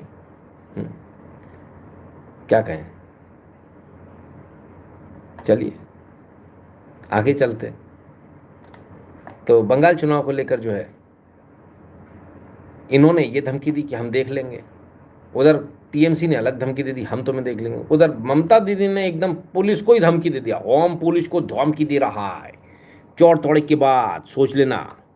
बंगाल पुलिस को ममता की धमकी, 4 मई के बाद यही रहना है। ममता बनर्जी ने अपने ही राज्य के पुलिसकर्मियों को धमकाया, और ये दूसरा मौका। इससे पहले भी ममता बनर्जी यही कमोबेश बयान दे चुकी है कि 4 मई के बाद भी सरकार यही रहेगी, अधिकारी भी यही रहेंगे। ये उनकी तरफ से कहा गया था, एक बार फिर से अपने ही बयान को ममता बनर्जी दोहरा रहे हैं। पहले दिल्ली को संभालो, पहले गांव को, उधर में क्यों, पहले गांव में जब पाकिस्तान अटैक किया तुम क्यों साधुआ गाड़ी नहीं भेजा, एक भी पुलिस नहीं था, और इधर में 2 लाख पुलिस भेज दिया। पुलिस क्या करते हैं, वो सेंट्रल फोर्स जाके, मैंने कल 2 घटना सुना कि कम्बल लगा के क्रिमिनल लेके जाता है जिसमें वोट हो गया है ईवीएम मशीन कैप्चर करने के लिए। हम सबको अलर्ट करती हूँ, सब लोगों ने, आप लोगों ने आपका वोटिंग मशीन को। तो की बड़ी खबर है, दूसरे चरण के प्रचार का आज आखिरी दिन है। सभी पार्टियों के दिग्गज का प्रचार। तो ममता दीदी ने अपनी पुलिस को ही धमकी दे दी, बोले इधर ही रहना है, सोच लेना। रात को कोई आता, उसने कहा था कि ये पुलिस वाले टीएमसी के कार्यकर्ताओं पे लाठी भांज रहे हैं, तो इसका क्या मतलब निकाला जाए? क्या पुलिस को ये पता चल गया कि सत्ता जा रही है ममता दीदी की? क्योंकि सबसे पहले पुलिस को मालूम चलता है सर, LIU जो होती है, लोकल इंटेलिजेंस यूनिट, वो पुलिस की होती है ना, पुलिस के पास होती है, और LIU की जानकारी के आधार पर ही वो एक्ट करते हैं। हमने आपको फिर से याद दिला दें कि उत्तर प्रदेश चुनाव में भी ऐसे ही हुआ था, पुलिस को लगा था, प्रशासन को लगा था कि योगी सरकार जा सकती, तो उनके मिजाज बदल गए थे, लेकिन लास्ट में आकर उनको समझ में आया कि ना, सरकार तो रहनी है, तो फिर से वापस मिजाज बदल गए थे। ये सारा खेल 1 महीने के अंदर अंदर हुआ था, 15 दिन में, और लास्ट में मतलब 3-4 दिन पहले जो है पुलिस का मिजाज वापस बदला, जब उसको समझ में आया कि नहीं, सरकार तो नहीं जाएगी, सरकार आ जाएगी। तो ये पुलिस है सर, इसको पहले मालूम चल जाता है, इसके कान बहुत महीन से महीन आवाज़ को सुन लेते हैं, इसकी नाक बहुत सेंसिटिव है, तुरंत सूंघ लेती है। तो पुलिस को क्या ये लग रहा है, जब वो टीएमसी के कार्यकर्ताओं को पीट रहे थे, तब क्या उनको पता चल गया था कि टीएमसी की सरकार नहीं आनी है? पहली बात। दूसरी बात, क्या ममता दीदी को ये खबर लग गई है कि पुलिस को ये पता चल गया है और पुलिस इस तरह से काम करी? तो ममता दीदी ने रिवर्स टैक्टिक्स खेलते हुए उल्टा दबाव बना दिया कि तुम्हारी ऐसी की तैसी कर दूंगी तुम अगर इनके साथ में रहे तो, अगर मेरी सरकार आ गई तो। अब थोड़ा तो डर लग जाएगा, जो पुलिस वाले ताबड़तोड़ जो पिटाई कर रहे होंगे टीएमसी वालों के, पीछे हो जाएंगे वो, क्योंकि गलती से अगर सरकार आ गई तो दीदी छोड़ेगी नहीं, ये पक्का मालूम है, कैरियर ख़राब कर देगी सर, एक एक की CR लाल हो जाएगी, दन दना दन दन। जो रिटायरमेंट बैठे समझ लेना रिटायर नहीं हो पाएंगे, ग्रेजुएटी फंड नहीं मिल पाएगा उनको, है ना, क्योंकि उनका काम करने का तरीका अलग है। बीजेपी नहीं है, टीएमसी है वो, है ना। News already TMC MP is in touch with BJP. नहीं, ये तो फालतू की बात है ना नवीन जी, ये आज मैंने भी देखा, पर ऐसी कोई पुख्ता जानकारी हमारे पास नहीं। और मैंने कुछ टीएमसी के जो लोग हैं उनसे बातचीत करी, उनसे पूछा तो उन्होंने कहा नहीं, ऐसा कुछ भी नहीं हमारी तरफ से, ये तो IT सेल वाला मटेरियल है वो। 21 वर्सेस 24 कैंपेन में क्या डिफरेंस है सर, इम्पैक्ट? 21 वर्सेस 24 मतलब ये तो बहुत पुरानी बात हो गई। हम्म?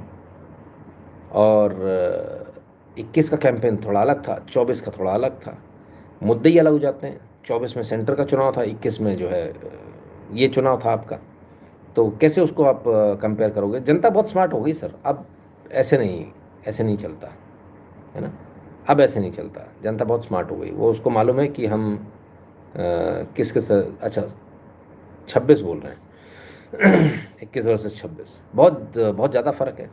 21 में इतनी ताकत नहीं लगाई थी बीजेपी ने, इतने घोड़े नहीं खोले थे जितने इस बार खोल दिए। सभी लोगों के नाम काटना, उसके बाद चप्पे चप्पे पर, कदम कदम पर सीआरपीएफ सीएपीएफ का पूरा, सीएपीएफ मतलब पूरा चुनाव जो हो रहा है वो सीएपीएफ के अंतर्गत हो रहा है।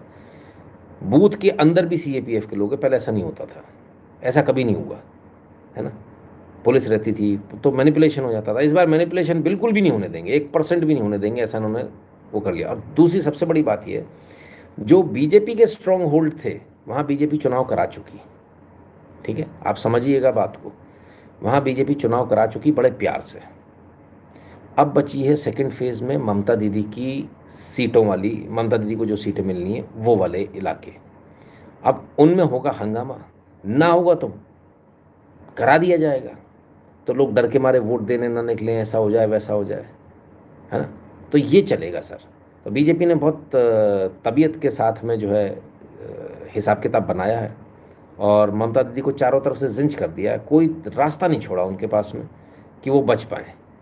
वोटिंग एक्स्ट्रा कर नहीं पाओगे आप, फर्जी वोटिंग कर नहीं पाओगे, डंपिंग कर नहीं पाओगे, तो जाओगे कहाँ? और आपकी जो जीतने वाली सीटें, अब हम उस पर रगड़ा करेंगे, उस पर रायता फैलाएंगे। अपनी तो हमने निकाल ली जो हमें निकालनी थी, तो फंसा दिया, ठीक है। बीजेपी इतना स्टेट इलेक्शन में लगी है, वेस्ट बंगाल और पंजाब कभी कभी लगता है डीप स्टेट का स्टेज 3 स्टार्ट करने के लिए ये 2 स्टेट्स चाहिए। नहीं, ऐसा कुछ नहीं होता, डीप स्टेट कहीं से भी स्टार्ट हो सकता है, ऐसा साक्षी जी बिल्कुल दिमाग में मत लगाइए कि पंजाब और वेस्ट बंगाल से ही कुछ होगा, ये गलत फहमी आपकी, कहीं से भी कुछ भी हो सकता है, करने वाला कुछ भी कर लेगा, है ना। मौका, भारत बहुत बड़ा है, कर नहीं पाएंगे, संभव नहीं है। तो लेकिन हाँ, पूरी सरकार, पूरी ताकत, सारे सीएम, सब कुछ, पूरी भाजपा उतर गई बंगाल चुनाव में। इस बार वॉशिंग मशीन के नेता कम थे शायद, हाँ वॉशिंग मशीन वाले कम थे, है ना, तो अंतरात्मा वाले भी कम थे, और ठीक ही रहा, वो बेटर रहा। दीदी ईवीएम बोलने लगी है, तो मतलब समझ लो कि क्या होने वाला है फिर, है? चलिए, तो दीदी ने जो धमका दिया पुलिस को ही, अपनी पुलिस को, कि देख लेना बचोगे नहीं। उधर मोदी जी का काफिला निकल रहा था, खूब भीड़ है, इस भीड़ में लोग टाटा बाय बाय कर रहे हैं।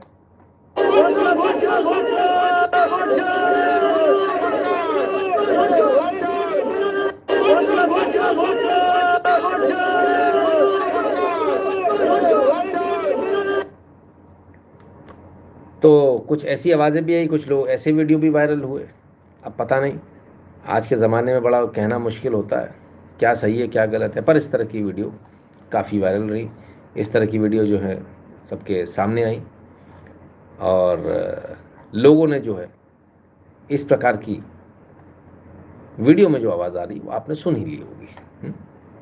पर अभी ख़त्म नहीं हुआ, ये बीजेपी के लिए है। बीजेपी क्या कर रही है?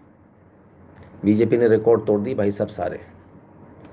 ओ प्रभु, नितिन नवीन का रोड शो था, भगवान राम, लक्ष्मण और सीता माँ को उतार दिया। अरे गजब, ये तो हमारे कहने पे 2024 के इलेक्शन में नहीं किया था आपने, आए?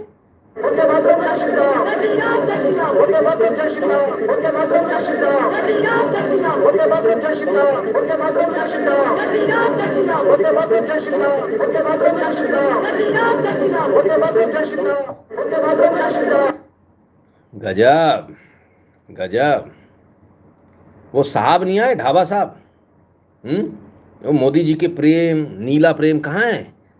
राम याद आ गए यहाँ पर, भाई गॉड, मतलब कमाल हो गया। जब एस्थेसी हुई तो नाम को कौन याद आए? राम, लक्ष्मण, सीता, हैं? और वैसे भगवान श्री राम को गाली देने वालों को के खिलाफ एफआईआर नहीं होती, सवाल है सर। मतलब ट्रम्प कार्ड तो बड़ा जबरदस्त खेला इन्होंने, ठीक है ना, धर्म को बिल्कुल तबीयत से इस्तेमाल कर दिया। कांग्रेस चिल्ला रही है कहाँ है चुनाव आयोग, कहाँ है आचार संहिता, और कहाँ है फलान, कहाँ ढिकान। अरे भाई साहब देखो, जो सबल है ना सर, वो कर सकता है, सत्ता जिसके पास है वो कुछ भी कर सकता है। ठीक है ना। तो उतार दिया उन्होंने भगवान श्री राम को, माता जानकी को, लक्ष्मण जी को। सवाल इस बात का है कि एकदम से भगवान क्यों याद आ गए? आप तो कह रहे थे हम तो ये बुद्ध का देश है, तो लाओ बुद्ध को लाओ। क्या बुद्ध के दम पे जीतते नहीं बन रहा? बुद्ध का देश है, लाओ बुद्ध को लाओ। बुद्ध के, मैंने क्या कहा उस दिन आपसे, अगर असल बाप से पैदा है बीजेपी वाले, अगर असल बाप से, तुम अगर अपने असल बाप से पैदा हो, नितिन शुक्ला आधी मूछ में रहेगा जिंदगी भर। तुम अगला चुनाव इस पे लड़के दिखा दो, अगला चुनाव इस पे लड़के दिखा दो। क्या हुआ? निकल गई? कहाँ गया बुद्ध तुम्हारा? कहाँ गया साहब? नीले कहाँ गए? किधर उड़ गए? बुला बुला बुला। हैं? जय भीम, जय भीम। अब बोलो, यहाँ की बोलो, बोलो बोलो बोलो बोलो, यहाँ बोलो। कोई जय श्री राम का नारा लगाया, जय भीम, बैठ नीचे बैठ, जय भीम। कोई बोले जय माँ काली, बोले जय भीम, बोलो बोलो बोलो। क्या हुआ? हैं? जनता इतना मारेगी, नीला करके भेज देगी वहां से। पता ना, ज्यादा पिटते तो नील नील पड़ जाती है। हाँ, पूरा नीला कर देगी जनता। खुला चैलेंज दे रहा हूँ, खुला चैलेंज। औकात है तो करके दिखा दो। कभी कल का दिन बाकी, अखबारों में ऐड दे दो कल का जय भीम का, दो तुम, अगर अपने बाप से पैदा हो तो हम भी देखें। हैसियत नहीं, औकात नहीं, जबरदस्ती थोपोगे। जबरदस्ती किसी को पैगंबर बना दोगे आप। गुंडई चल रही तुम्हारी, दादागिरी करोगे। कोई कुछ बोल दे तो उसको जेल में डाल दोगे। वाह साहब वाह। तो ले आओ बंगाल में, फिर काहे नहीं ला रहे जय भीम और फलाना और ढिकाना, चुम्मीदान निर्माता? हैं? लाओ, क्या दिक्कत है? यहाँ नहीं लाएंगे। यहाँ भगवान श्री राम को उतार दिया फटाक से, माँ जानकी, लक्ष्मण जी सब उतार दिए। लगे लगे लगे। जी बंगाल स्वामी रामकृष्णन विवेकानंद सोइल ना, हम नहीं मानते। पूरा भारत जो है वो हमारे साहब का ही है। ठीक है ना। अब कोई नहीं बोल रहा। सवाल इस बात का है कि राम लक्ष्मण सीता भाजपा अध्यक्ष के रोड शो में, क्या मतलब स्थिति अच्छी नहीं है क्या? पूत के पांव पालने में देखने वालों में से हैं सर हम। क्या स्थिति अच्छी नहीं है क्या? आप सबका साथ सबका विकास चिल्ला रहे थे 2024 में, हाँ?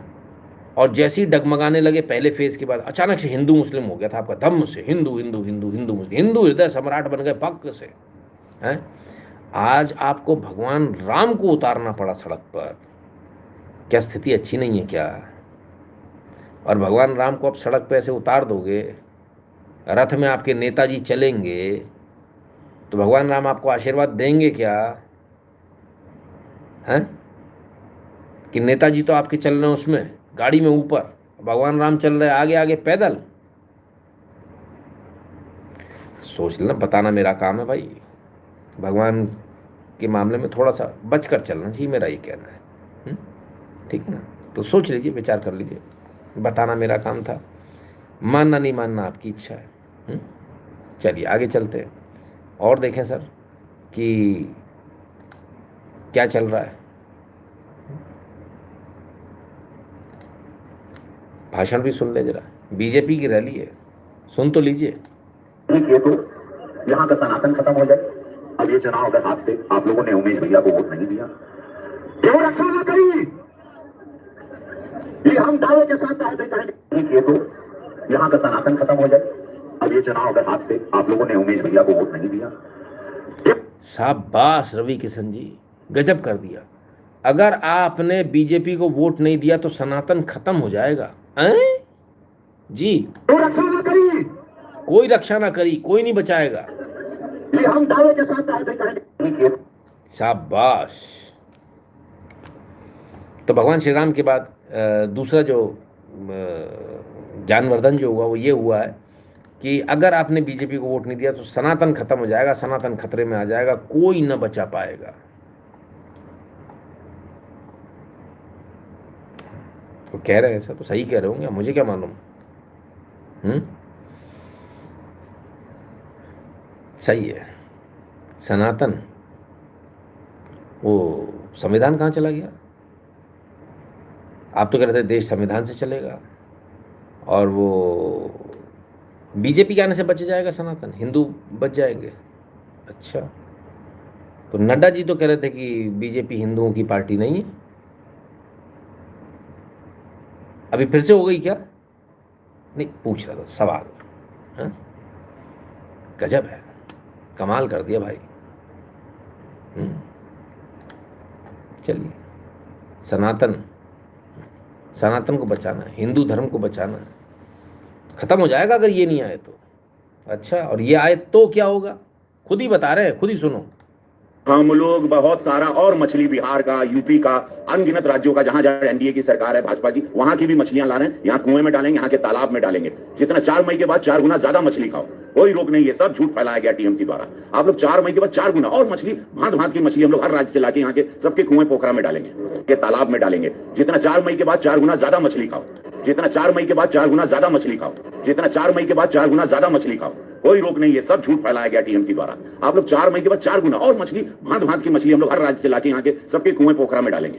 लेकिन आप लोग ड्रामा कर रहे हैं। हर हर महादेव। प्रधानमंत्री जी जो है, एक मिनट, कभी क्या ये बांग्लादेश है? प्रधानमंत्री जी जो है, हर हर महादेव। हर हर महादेव। प्रधानमंत्री जी जो है, मछली के बाद हर हर महादेव। रवि किशन जी, काहे मतलब हार्ट अटैक आ जाएगा मुझ जैसे गरीब आदमी को, हैं? नाव में घूम रहे हैं, झालमुड़ी खा कभी क्या ये बांग्लादेश है, यहाँ नहीं घूमे, अपने भारत में नहीं घूमेगा कोई आदमी? ये कौन बात हुई? हर बात मतलब प्रधानमंत्री यहाँ कोई आ ही नहीं सकता, इतना डर अपने प्रधानमंत्री को। क्या बांग्लादेश या पाकिस्तान है? यहाँ हम नाव में भी नहीं बैठ सकते अपने देश में। हद है। हम लोग गजब है भाई, भर भर के मछली खाओ, घर घर भर भर के मछली, और उसके बाद सीधे महादेव। मैं रोने लगूंगा भाई, ऐसा मत करो। मतलब मेरा तो दिमाग ही कंफ्यूज हो जा रहा है कि मैं इसको एनालाइज करूं तो करूं कैसे। मतलब ये पहली बार कुछ ऐसा हो रहा है कि मेरे दिमाग का कंप्यूटर फेल हो गया भाई। ऐसी ऐसी चालें, उफ। मैं डर गई, सनातन नहीं बचेगा। मैं भी डर गई भाई, बहुत जोर से डर गई। 3rd टर्म में नीले कपड़े में पीएम ओथ ली, अब पता चला। अच्छा, ओके, ये तो मैंने ध्यान ही नहीं दिया। भैया आप लोग बताओ, क्या मतलब चल क्या रहा है? हमको तो समझ में नहीं आ रही, हमारा तो दिमाग फेल हो गया।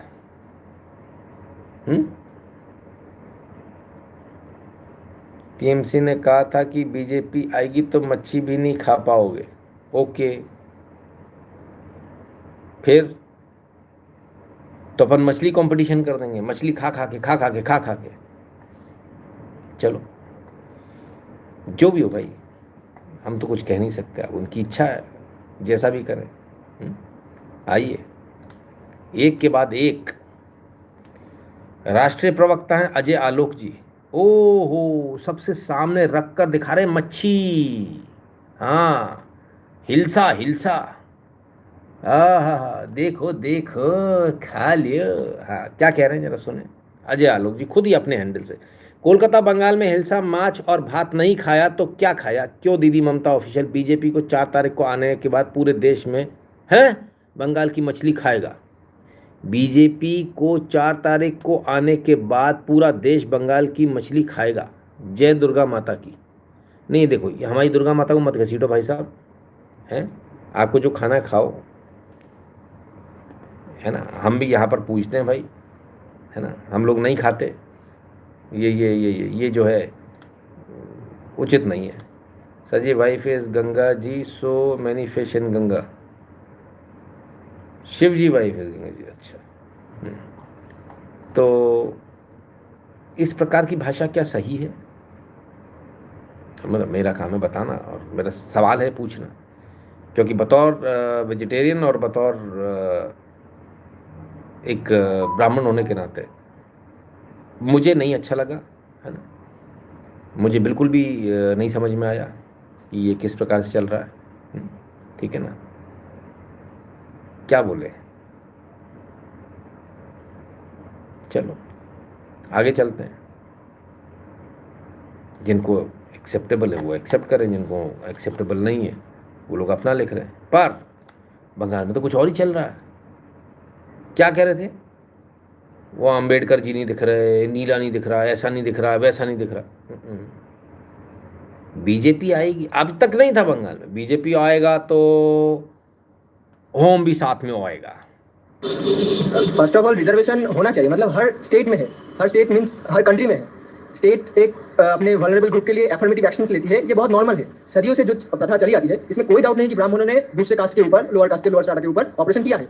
इसमें कोई डाउट नहीं कि ब्राह्मणों ने दूसरे कास्ट के ऊपर, लोअर कास्ट के लोअर स्ट्राटा के ऊपर ऑपरेशन किया है। ये मानने वाली चीज है। अगर ये नहीं मानते तो प्रॉब्लम है, और अगर मानते हैं तब उनको समान जगह देने के लिए हमको कोई एक्शन लेना पड़ता है। मतलब हर एक व्यक्ति के वर्ग के लिए, मतलब मैं ब्राह्मण परिवार से हूँ, मेरा ये 5th जनरेशन है जो पढ़ाई करके, नौकरी करके अच्छे से कमा के खा रहा है, पर मेरे बहुत दोस्त हैं जो 1st जनरेशन लर्नर है, जो यूनिवर्सिटी के मुंह देखे हैं। तो ये मेरे लिए और उसके लिए तो लड़ाई सेम नहीं है ना। मेरे माँ बाप अच्छे से पढ़े हुए हैं, एमए किए हैं, नौकरी करते हैं, पर उसके माँ बाप खेतों में मजदूरी करते हैं। क्यों करते हैं ये हमको समझना पड़ेगा। कास्ट कैपिटल है।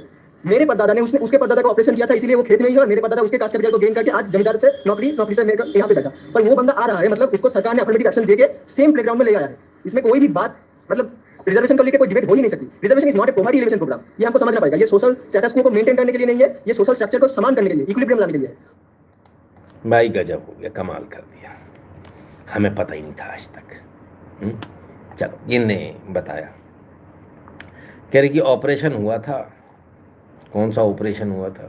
हार्ट का हुआ होगा, नहीं ऑपरेशन नहीं, बोले वो हुआ था, और जो है इसलिए जो है ब्राह्मणों ने ऑपरेशन किया था, इसलिए वो जो है खेत में काम कर रहा है, क्योंकि उसके परदादा ने किया था। ठीक है, तो भाई अगर किया था तो तुम्हारे परदादा ने किया था, हमने तो नहीं किया। क्या बोले, ये है बीजेपी का प्रोडक्ट। और अभी आई नहीं है बंगाल में सरकार, पूत के पांव पालने में दिख रहे हैं अभी आपको। सिर्फ आनंद आया कि नहीं आया? आनंद आया कि नहीं आया? चलिए साहब, अभी तो शुरू हुआ है। नवीन जी कह रहे वो where is document showing at least 1 month suppression in 2000 year history. वो मत पूछो सर, अनपढ़ जाहिल है, जो कह दिया बस वो सुनकर आ गया। IT सेल का छर्रा, हो सकता है पैसे मिल गए बोलने के लिए, पर कुछ भी बोल दिया। और कह रहा मैं ब्राह्मण हूँ, अपनी आइडेंटिटी तो बता, तू ब्राह्मण कैसे है भाई? ऑपरेशन सर किसी के साथ नहीं हुआ, ऑपरेशन उसके साथ नहीं हुआ जो खेत में काम कर रहा था। ऑपरेशन इसके साथ हो गया, इसकी अम्मा के साथ हो गया, इसलिए ये ऐसी औलाद आपको प्रोडक्ट दिख रहा है बाहर। गजब है, क्या बोलें, बहुत बुरी स्थिति है भाई देश की। चलिए, हमने कहा ना सर, अभी आए नहीं है तभी यह हाल है, आ जाएंगे तब क्या होगा? तो आएंगे कि नहीं आएंगे? अरे बाबा रे बाबा, बख्तरबंद गाड़ियां हैं भाई। ई बाबा, बोले तो इंडियन हमवी, क्या इतना सारा है, इतना सारा उड़ी बाबा। आज तो एकदम बड़ा बड़ा बॉस भी है, कॉल है इतना सारा भाई। देख लो, अब इतने सारे व्हीकल्स हैं सर, ये कल डिप्लॉय होंगे चुनाव के समय पर। गजब तैयारी भाई, गजब तैयारी, कुछ भी कहिए। हमने आपसे कहा क्या, बीजेपी ने अपने सारे घोड़े खोल दिए, सारे घोड़े, और जबरदस्त तैयारी करी है। पर मैं सिर्फ आपको एक बात बोलूं, अगर इतनी बख्तरबंद गाड़ियां लगानी पड़ रही हैं तो फिर वहां चुनाव कराने की ज़रूरत नहीं है, फिर वहां राष्ट्रपति शासन की ज़रूरत होती है। अगर आपको इतनी तैयारी करनी पड़ रही है, इसका मतलब वो जगह सही है ही नहीं। कमाल है। चलिए, तो तैयारी तो बहुत जोर की है। दीदी बोला 100 भी चोला जाएगा, तुम क्या कोड़ेगा, हम ही दौड़ पे है, तुम भी दौड़ पे है। अमित शाह जी ने कह दिया बंगाल चुनाव के बाद में 7 दिन तक तैनात रहेंगे केंद्रीय बल। दीदी आप ये मत सोचना कि मेरे लोगों को आप हाथ लगा पाओगे, परिंदा भी पर नहीं मार पाएगा 60 दिन तक। 60 के बाद क्या करेंगे गुरुजी? उसकी हमारी कोई गारंटी नहीं है। ये तो जुमला था, आई सॉरी। तो खैर कुल मिला के बड़ी बात है, अमित शाह जी ने, केंद्रीय गृह मंत्री ने ये स्पष्ट किया है कि चुनाव हो जाने के बाद भी 60 दिन तक केंद्रीय बल तैनात रहेंगे। ऐसा उन्होंने एक रैली में कहा है कि 29 तारीख के बाद, 4 मई के बाद भी 60 दिन तक केंद्रीय बल तैनात रहेंगे।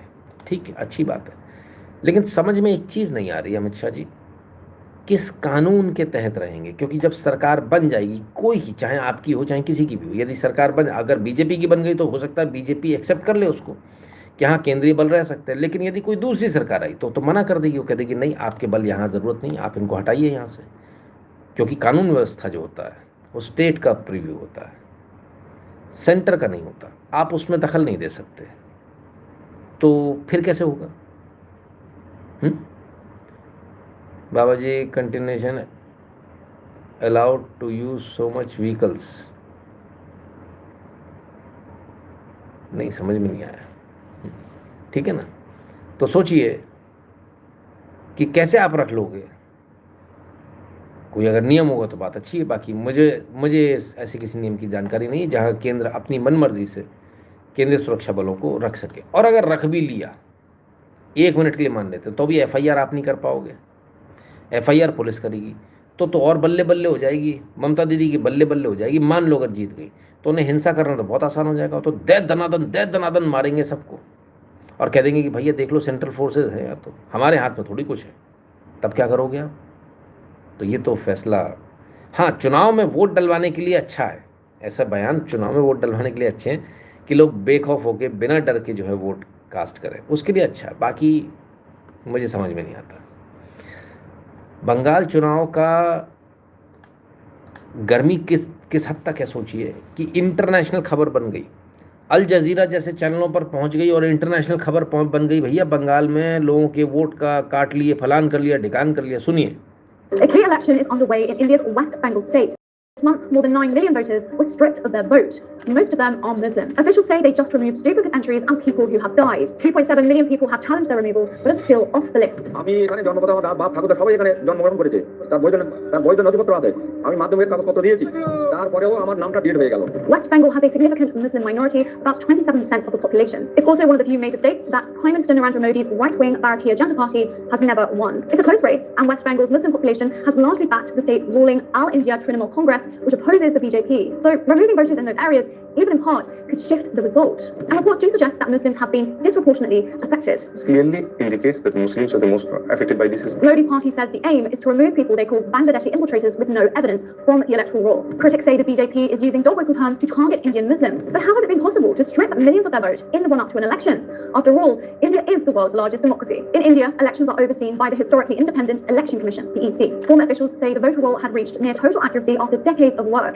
But in this case, the EC carried out the revision, removing millions of names, raising questions about the EC's independence. Al Jazeera spoke to India's former chief election commissioner. The existing electoral roll, which had achieved 99 perfection after an effort of 30 years, has been thrown into the dustbin. Now, these people will not be allowed to vote in the current election. The laws is irreparable. They cannot get back their power. With voting well underway, it's clear the loss is irreparable as a key election is contested with millions of minority voters stripped of their voice. मुझे एक बात समझाओ, अंग्रेजी वाली madam, तुमने इतनी सारी बातें कर दी, मुसलमानों के वोट काट दिए, फलान कर दिया, जिनके वोट कटे वो मुसलमान हैं, मुसलमान वो हैं जो TMC को वोट देते हैं, बीजेपी आज तक यहाँ नहीं जीती इसलिए बीजेपी जीतने की कोशिश कर रही है, और फलाना है ठिकाना। ठीक है, हमारे देश की बात है, तुम्हारे पेट में काहे दर्द हो रहा है? TMC जीते, बीजेपी जीते, दोनों भारत की पार्टी है, भारतीय पार्टी है, हम देख लेंगे।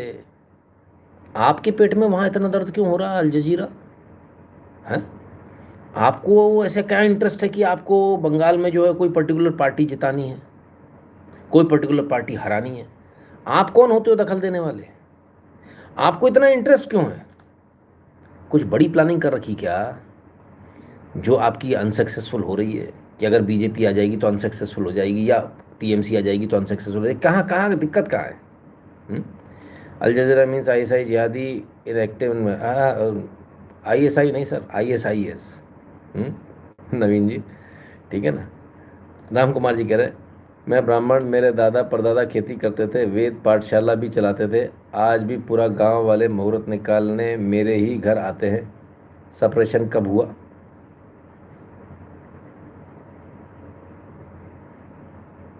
आप ब्राह्मण हो तो आपने किया सप्रेशन, हाँ, रजिस्टर्ड है, उसमें कुछ हो मतलब ही नहीं, बस है, हमने कह दिया है तो बात है। आप सॉरी बोलो, घुटने पे आओ, हाँ, और वो जैसे अमेरिका में हुआ था जूते चूमने पड़ेंगे, ख़त्म हो गई बात, हमने कह दिया इसलिए है।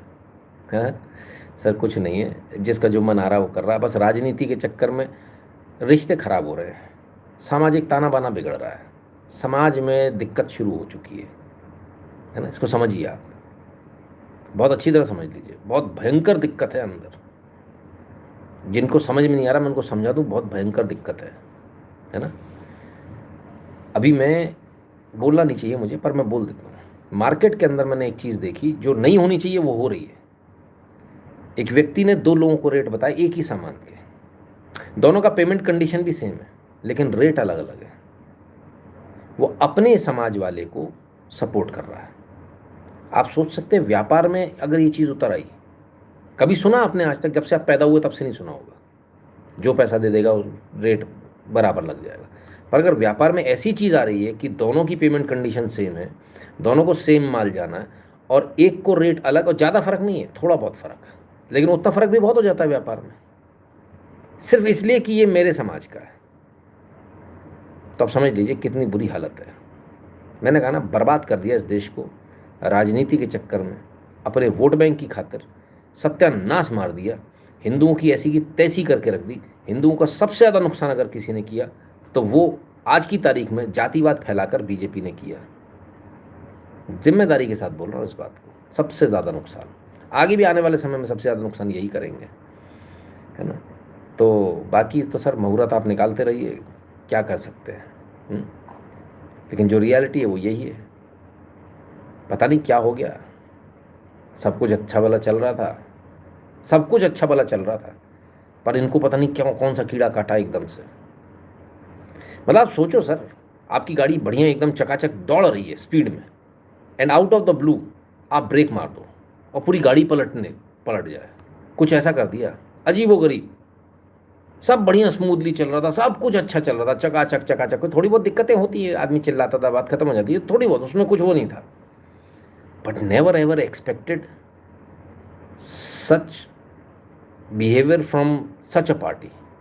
मतलब ये बहुत बड़ी बात है।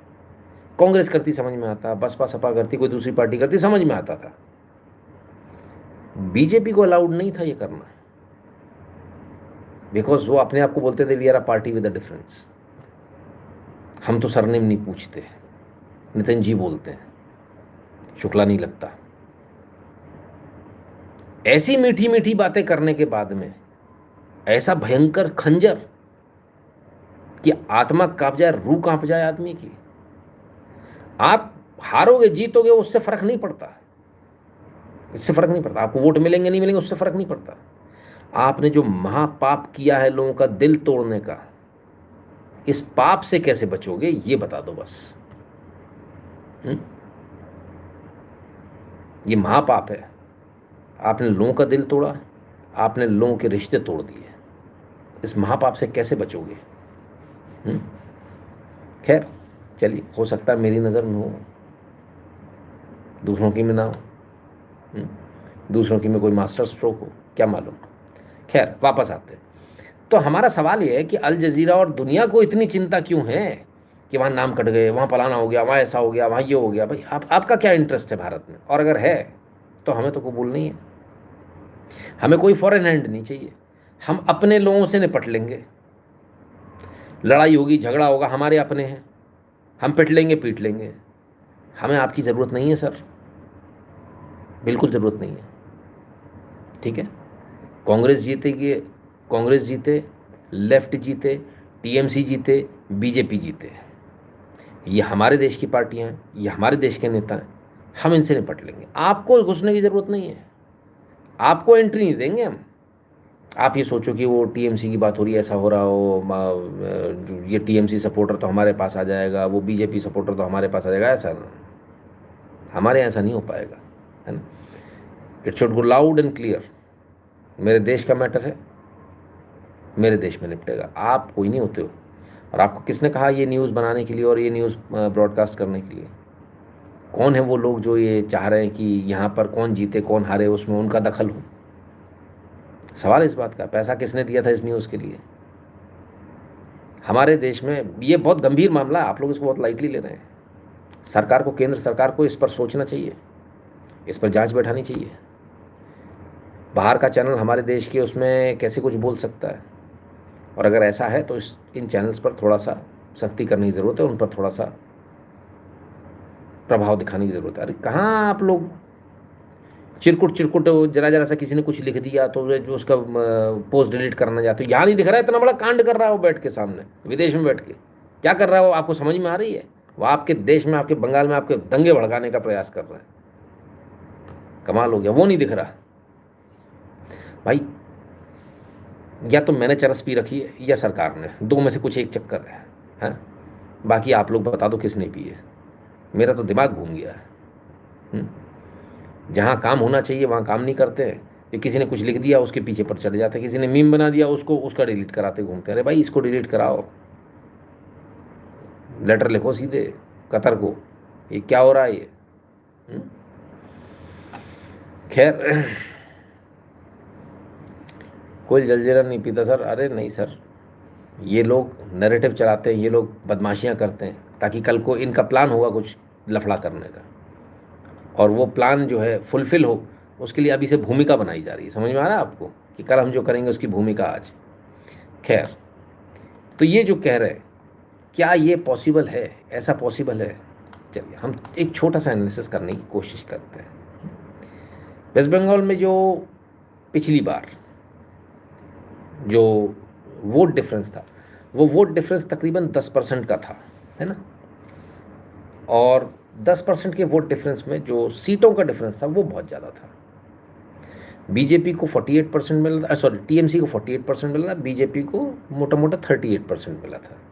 ठीक है, अब इस 10% के डिफरेंस में जो सीटों का डिफरेंस आ गया, बहुत ज़्यादा आ गया कि बीजेपी को जो है वो तकरीबन 77 सीट मिली थी, और इधर अगर बात करें टीएमसी की तो उसको 213 सीटें मिली थी। तो ये तो बहुत ज़्यादा डिफरेंस हो गया। लेकिन 10% के डिफरेंस में टोटल वोटर कितने हैं? लगभग 7 करोड़ के आसपास। तो 10% कितना हुआ? मोटा मोटा देखें तो 70 लाख के आसपास। ठीक है, तो अगर 70 लाख को डिवाइड करोगे 213 से तो कितना डिफरेंस आ जाएगा? सीट में डिफरेंस कितना था, कितने वोटों से के मार्जिन से हार जीत थी? 5,000 से 15,000। डिवाइड करोगे तो भी यही फिगर आ जाएगी। अब एसआईआर होता है, एसआईआर में 60-62 लाख लोगों के नाम काट दिए जाते हैं, लगभग फिगर वही 10% पे आ जाती है। सवाल अब ये उठता है कि ये जो 10% है, जो आरोप लगाया जा रहा है, जो टीएमसी जो करी कि हमारे लोगों के वोट काट दे, तो ये कैसे पता चला कि आप ही के वोटर हैं? मान भी लेते हैं कि इसमें से आपके कुछ वोटर हैं कुछ नहीं हैं, तब क्या पोजीशन बनती है? 50-50 भी कर लेते हैं, तब क्या पोजीशन बनेगी? तब भी चुनाव का रिजल्ट पूरी तरह से बदल जाएगा। ये जो नाम कटे हैं ये बहुत बड़ा रोल प्ले करेंगे, आप समझ लीजिए इस चुनाव में बहुत बड़ा रोल प्ले करने वाले हैं। सबसे बड़ी बात इन सब चीज़ों को लेकर ये है कि सुप्रीम कोर्ट तक ने इस बात को कह दिया कि बोले कोई बात नहीं, इस बार तो वोट नहीं डाल पा रहे, आप अगली बार डालना। तो ये अपने आप में बहुत गंभीर मामला हो जाएगा। एंड लेट्स वेट कि क्या होता है। क्योंकि ये तो अपने आप में एक, इसका अंदाज़ा लगाना बहुत मुश्किल है कि कहाँ जाएगी चीज़, कि किसकी तरफ बैठेगा। राम राम, गंदी राजनीति लिखना कौन सारू करेगा?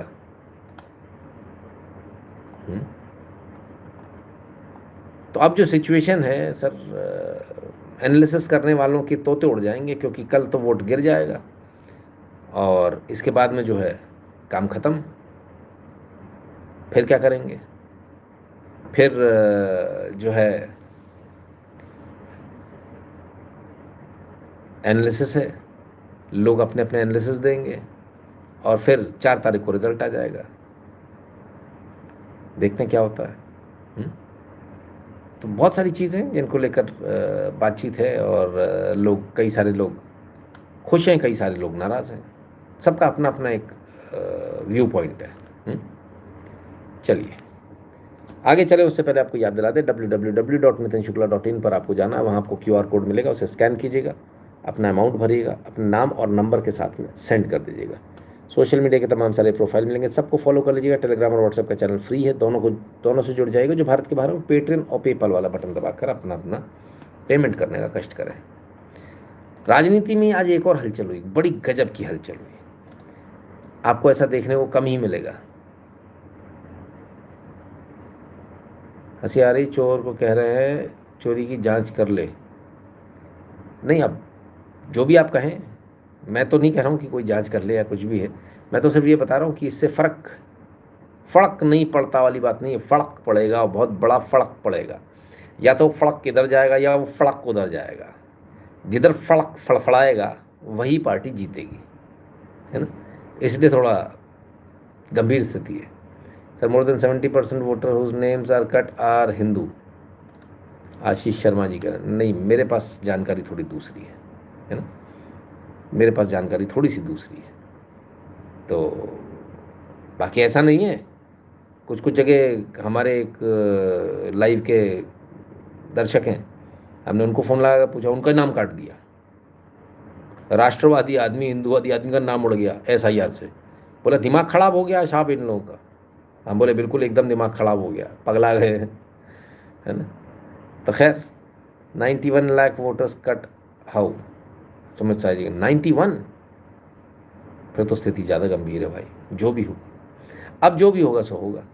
उनको विरोध करना था तो उस समय विरोध करते, लेकिन चिड़िया चुग गई खेत। अब आप कुछ नहीं कर सकते। हरी राठौर जी एकदम निश्चिंत हैं, कहते आएगा तो मोदी जी चुनाव लड़ रहे हैं, CM बन जाएंगे। अच्छा, पता नहीं था मुझे, आप बता रहे हो।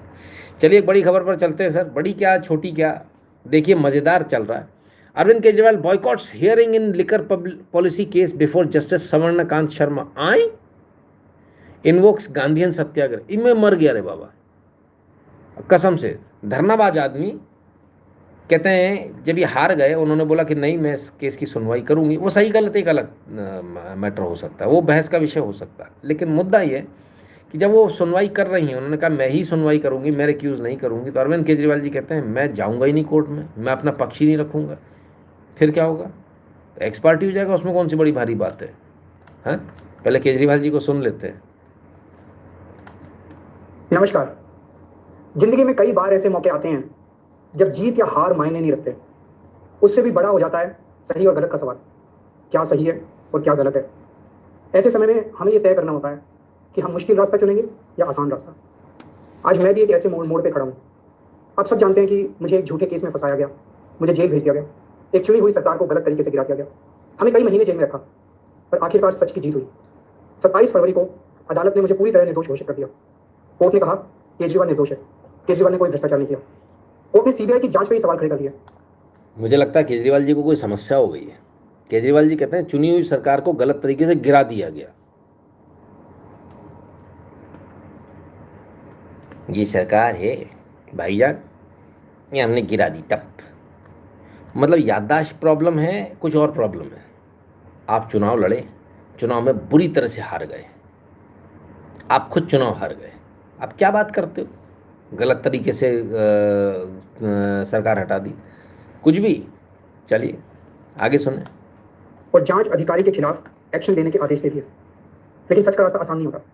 CBI ने तुरंत इस फैसले को हाईकोर्ट में चुनौती दी और ये केस जस्टिस सवर्णकांत शर्मा जी के सामने लगा। तब मेरे मन में एक बहुत बड़ा सवाल उठा, क्या इनके सामने मुझे न्याय मिलेगा? मेरे मन में ये प्रश्न क्यों आया? इसके कई कारण हैं, पर 2 कारण मुख्य हैं। पहला कारण ये कि RSS की जिस विचारधारा वाली सरकार ने झूठे आरोप लगा के मुझे जेल डाला, जज साहिबा ने स्वयं माना है कि उस विचारधारा से जुड़े संगठन अखिल भारतीय अधिवक्ता परिषद के मंचों पे वे कई बार जाती रही हैं।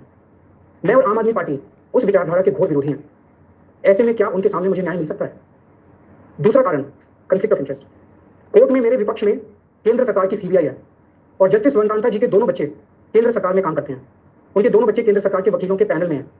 हमारे सामने कोर्ट में दूसरी ओर से वकील हैं सॉलिसिटर जनरल श्री तुषार मेहता जी। तुषार मेहता जी दोनों बच्चों को केस देते हैं। उन्हें कितने केस मिलेंगे, कौन से केस मिलेंगे, ये तुषार मेहता जी तय करते हैं। भारत सरकार के पैनल में लगभग 100 बच्चों का भविष्य और कमाई। मैं ये स्पष्ट करना चाहता हूं कि मुझे जुडिशरी पे पूरा भरोसा है। इसी जुडिशरी ने मुझे बेल दी थी, लेकिन न्याय का एक बहुत बड़ा सिद्धांत है। तो कुल मिलाकर केजरीवाल जी ने एक लंबा चौड़ा भाषण, लगभग 10 मिनट का भाषण जो है रिकॉर्ड करके डाल दिया और उन्होंने कहा कि भाई मैं इनके सामने पक्ष अपना नहीं रखूंगा। मत रखिए, एक्स पार्टी हो जाएगा। गांधीगिरी करते रहो, गांधीगिरी, एक्स पार्टी हो जाएगा वो तो। ठीक है, चलिए आगे चलते हैं। केजरीवाल जी जो आज कह रहे हैं कि मुझे कोर्ट बदलनी है, मुझे कोर्ट बदलने नहीं दी जा रही, उनका क्या कहना था पहले जरा सुने। इतना लड़ते हैं हम आपस में, इतना लड़ते हैं, क्या जरूरत है लड़ने की? अभी आजकल मैं देख रहा हूँ जुडिशरी से लड़ रहे हैं। बताओ, जुडिशरी से लड़ने की, जजों से लड़ने की क्या जरूरत है यार? ये अच्छा संदेश नहीं जाता पूरे देश के लिए। तो कल कोर्ट में कहते हैं हमें जज बदलना है। सोचो इनकी हिम्मत कि हमें इस जज के ऊपर भरोसा नहीं है, ये ज्यादा क्वेश्चन पूछता है, जज बदलो। ये क्या हो रहा है इस देश के अंदर? ऐसे देश आगे बढ़ेगा? सोचा नहीं होगा कि कभी इनको ही अपनी ही बातें सुननी पड़ेंगी। जनता आज इनको अपनी बातें सुना रही है, परेशान है बेचारे, क्या करें, सुनवाई नहीं हो रही इनकी। बहुत बुरी हालत है। दलित वॉइस कह रहे हैं क्या दिक्कत है, 4th क्लास फेल पीएम बन सकता है। 4th क्लास फेल पीएम नहीं, गलत इन्फॉर्मेशन है आपकी ना। हो सकता है मोदी हमको पसंद ना हो, इसका मतलब ये थोड़ी अपन गलत चीज़ में वो हामी भर देंगे। सकता है हम कम मार्क्स लाके आईएएस और हाई पोस्ट क्यों नहीं ले सकते। आईएएस को डिस्ट्रिक्ट और यहाँ देश दे दिया। नरेंद्र जी इज़ माई आइडल और उनसे ही हिम्मत आती है बनने की। नहीं भाई साहब, जो भी हैं आप, नहीं आपको कानून का फ़ायदा तो मिल ही रहा है तो आप बन रहे हो, आपको रोक कौन सकता है ना। तो बढ़ो, बढ़िया है, खूब बनो, खूब आगे बढ़ो। और जिनसे साला वो जो आपके वो जो हैं क्या बोलते हैं है ना, प्रेरणा स्तोत्र, उनसे भी खूब लीजिए प्रेरणा। चलिए, तो साहब रो रहे थे केजरीवाल जी, अपना दुखड़ा रो रहे थे। उधर बीजेपी ने कांड कर दिया, बीजेपी ने अपनी लिस्ट जारी कर दी। हाँ, लिस्ट ऑफ एमपीज इन राज्यसभा, और उस एमपी में भैया कौन कौन आ गए, सब आ गए, राघव चड्ढा आ गए, सब आ गए, सबको जोड़ लिया बीजेपी ने। अभी वो एंटी डिफेक्शन लॉ की बात हो रही थी, फलाना हो रहा था, ठिकाना होता, अरे साहब सब गया एक तरफ।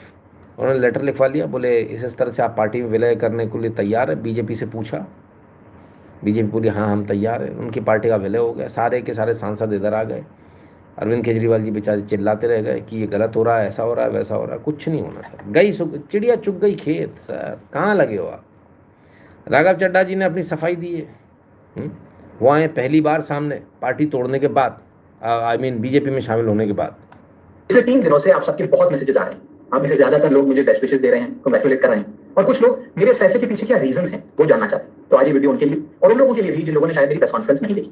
दोस्तों, पॉलिटिक्स में आने से पहले मैं प्रैक्टिसिंग चार्टर्ड अकाउंटेंट, मेरे सामने एक बेहतरीन करियर था, लेकिन मैं उस करियर को छोड़कर पॉलिटिक्स में आया। अपने करियर को बनाने के लिए पॉलिटिक्स में नहीं आया, और एक पॉलिटिकल पार्टी का फाउंडिंग मेंबर बना, जिस पार्टी को मैंने अपने प्राइम यूथ के 15 साल दी, अपने खून पसीने से बहुत मेहनत से इस पार्टी को सींचा। लेकिन आज ये पार्टी एक पुरानी वाली पार्टी नहीं रही। इस पार्टी में आज एक टॉक्सिक वर्क एनवायरनमेंट है, आपको काम करने से रोका जाता है, पार्लियामेंट में बोलने से रोका जाता है, और ये पॉलिटिकल पार्टी आज चंद करप्ट और कॉम्प्रोमाइज लोगों के हाथ में फंस कर रह गई है, जो अब देश के लिए नहीं, अपने निजी पर्सनल फायदे के लिए काम करते हैं। पिछले कुछ सालों से मैं ये फील कर रहा था that perhaps I am the right man but in the wrong party, और इसी के चलते मेरे सामने सिर्फ 3 ऑप्शन। पहला ऑप्शन कि मैं पॉलिटिक्स छोड़ दूं, दूसरा ऑप्शन कि मैं इसी पार्टी में रहूं और चीजें ठीक करने की कोशिश करूं, जो कि हुआ नहीं, और तीसरा ऑप्शन कि मैं अपनी एनर्जी और एक्सपीरियंस लेकर पॉजिटिव पॉलिटिक्स करूं, एक और प्लेटफॉर्म के साथ, एक और पॉलिटिकल पार्टी के साथ जुड़कर सकारात्मक राजनीति करूं। इसीलिए मैंने अकेले में नहीं, मेरे साथ 1 नहीं, 2 नहीं, 3 नहीं, 4 नहीं, 5 नहीं, 6 और सांसदों ने, यानी कि कुल 7 एमपीज ने यह फैसला लिया कि हम अपनी इस पॉलिटिकल पार्टी से रिश्ता तोड़ते हैं। एक आदमी गलत हो सकता है, 2 आदमी गलत हो सकते हैं, लेकिन 7 लोग गलत नहीं हो सकते। और वो अनगिनत लोग जो एजुकेटेड एरुडाइट लोग थे, जो इस पॉलिटिकल पार्टी के सपने के साथ जुड़े थे, वो तमाम लोग जो इस पार्टी को छोड़ के चले गए, क्या वो सारे गलत हो सकते हैं? अब ऐसे समझिए, आप में से जितने ऑफिस गोइंग लोग हैं, यदि आपका वर्क प्लेस एक टॉक्सिक प्लेस बन जाए, उसका एनवायरनमेंट टॉक्सिक हो जाए, तो आप कितना काम कर पाएंगे? क्या आप वहां काम कर पाएंगे? अगर आपको वहां काम करने से रोका जाए, आपकी मेहनत को दबाया जाए, आपको चुप कराया जाए, तो आप क्या करें? उस स्थिति में सही फैसला यही है कि आप उस वर्क प्लेस को छोड़ दें। शायद हमने भी वही किया। अपने से बहुत सारे लोगों ने ये भी मुझसे पूछा कि क्या मैं वैसे ही आपके मुद्दे और मेरी प्रॉब्लम्स ऑर्डिनरी सिटीजन उठाता रहूंगा या बंद करूंगा। मैं उन्हें विश्वास दिलाना चाहता हूं कि मैं आपकी प्रॉब्लम्स को लगातार और एनर्जी के साथ और जोश के साथ उठाऊंगा। और अच्छी बात है कि अब हम उन प्रॉब्लम्स की सॉल्यूशंस को भी ढूंढ पाएंगे और उसे इंप्लीमेंट करा पाएंगे। चलो भाई साहब, तो उन्होंने जो है अपना पूरा दुखड़ा रो दिया कि क्यों मैंने ऐसा किया, किस लिए किया। But nobody is interested actually. आप गए, आपने पार्टी चेंज कर ली, अच्छी बात है, आप प्रोफेशनल हो, उसमें क्या दिक्कत है? बिजनेस है आपका, राजनीति आपका बिजनेस है, तो आप बिल्कुल कर सकते हो ऐसा। कमाल है। तो अब फिलहाल बीजेपी में है और 7 लोगों को और लेकर गए हैं। विपक्ष चिल्ला रहा है दल बदल विरोध, एंटी डिफेक्शन लॉ लगेगा, दल बदल विरोधी कानून लगेगा, फलान लगेगा, ढिकान लगेगा। सत्ता में है बीजेपी, आप जाओ जहाँ जाना है, कोर्ट जाएंगे, इधर जाएंगे, उधर जाएंगे, तब तक तो सालों निकल जाएंगे सर, है ना। कुछ फ़ायदा नहीं होने वाला उससे, आप चिल्लाते रहो, उनको भी पता है कुछ फ़ायदा नहीं होने वाला है ना। खैर,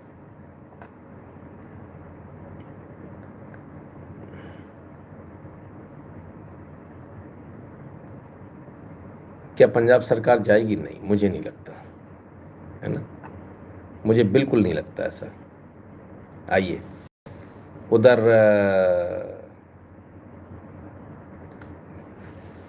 गाजीपुर पुलिस की तरफ से एक प्रेस नोट आया है, उस प्रेस नोट को पढ़ें। प्रेस नोट में गाजीपुर पुलिस ने भ्रामक एवं गलत टिप्पणी करने वाले हैंडल्स पर कार्रवाई करी है, जिसमें आईएनसी इंडिया और समाजवादी पार्टी का मीडिया सेल एसपी, ये 2 हैंडल पर कार्रवाई करी है। इन पर एफआईआर दर्ज कर ली है उत्तर पुलिस ने। अरे बाप रे बाप, पहली बार ऐसा हो रहा है। Social media platform x Twitter पर थाना करांडा क्षेत्र अंतर्गत ग्राम कटारिया में हुई घटना को लेकर तथ्यहीन एवं भ्रामक गलत टिप्पणी कर अफवाह फैलाई। तो दोनों के खिलाफ में जो है समाजवादी पार्टी और कांग्रेस दोनों के खिलाफ एफआईआर दर्ज हो गई है। अब सवाल ये है कि वो कह रहे हैं कि हमारी अभिव्यक्ति की आज़ादी है, पर जिस प्रकार से झूठ बोला, एक फेक न्यूज़ फैलाने की कोशिश करी, उससे पैनिक क्रिएट हो सकता था। इसलिए जो है सरकार, पुलिस ने जो है एफआईआर दर्ज कर ली।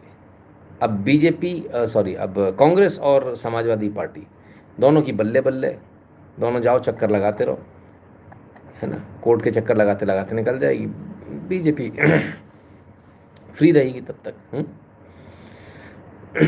चलिए, पर पुलिस जाने नहीं दे रही सर किसी को। क्यों नहीं जाने दे रही है?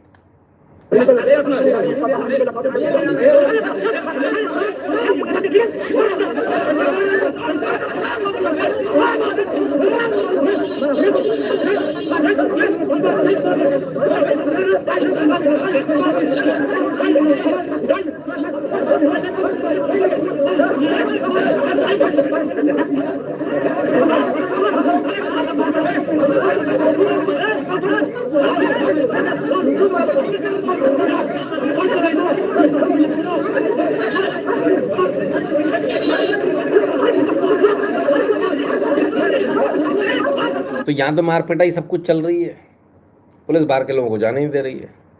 उनका कहना वहाँ पर ऐसा हुआ वैसा हुआ, जो जानकारी जो दी गई वो जानकारी गलत थी, है ना। इसको लेकर जो है पुलिस अपनी कार्रवाई कर रही है। हो सकता है कांग्रेस बहुत गुस्सा है, कांग्रेस का कहना तुम लोग गलत कर रहे हो, फलाना ढिकाना, दबा रहे हो फ्रीडम ऑफ स्पीच। अच्छा, यहाँ क्या चल रहा है? अपन चले गए सर हैदराबाद, और हैदराबाद में जो है ट्विटर पर सरकार के खिलाफ किसी ने क्रिटिकल रिमार्क कर दिया, कांग्रेस सरकार के खिलाफ, है ना। तुरंत एफआईआर दर्ज हो गई, और सर वो भी किन धाराओं में? देशद्रोह की धाराओं में। यूएपीए लगा दिया साहब ट्विटर पे लिखने पर, बताइए आप। और ये चैंपियन बनेंगे, हाँ, फ्री स्पीच के, इसका उसका। क्या बोलें सर, बड़ी गजब स्थिति है।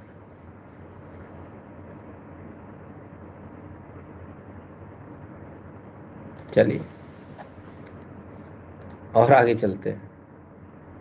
कुछ वीडियो आए हैं आज सोशल मीडिया पे वायरल थे, सीएम साहब का है, कुछ गलत बोल गए लगता है। गौतम बुद्ध 400 BC में आए थे और 480 BC और 400 CE, और अशोक 268 और 232। तो ये उल्टी कहानी कैसे हो गई? सम्राट अशोक का चेहरा दिखा जब गौतम बुद्ध से उनकी मुलाकात हुई। भगवान गौतम बुद्ध ने जो शिक्षा दिया, उनकी जो करुणा थी, उस करुणा के साथ जब वो खड़ा हुए तो दुनिया में शांति का संदेश भी सम्राट अशोक ने दिया। भैया कैसे मिल गए, आमने सामने कैसे खड़े हो जाएंगे? 200 साल का फर्क है दादा, हैं? पर अब कह रहे हैं तो सही कह रहे होंगे। कौन गलत बोल सकता आज की तारीख में इनको? चलिए, ज़्यादा नहीं बोलना चाहिए, कभी कभी दिक्कत हो जाती है। बागेश्वर बाबा फंस गए, धीरेन्द्र शास्त्री जी फंस गए। लोग विरोध प्रदर्शन कर रहे हैं इनका। थोड़ा ये खबरों में आगे बढ़ते हैं, देश की बात करते हैं। बाबा बागेश्वर एक मुश्किल में फंस गए। लाखों करोड़ों फॉलोअर्स है बाबा के। बाबा बागेश्वर के बयान पर बवाल मचा है। अब हुआ क्या, दरअसल देखिए जरा। महाराष्ट्र में छत्रपति शिवाजी महाराज पर ऐसी बात कही जिसके बाद ये तस्वीर आप देख रहे हैं, प्रदर्शन शुरू हुआ। कांग्रेस ने अमरावती में प्रोटेस्ट किया।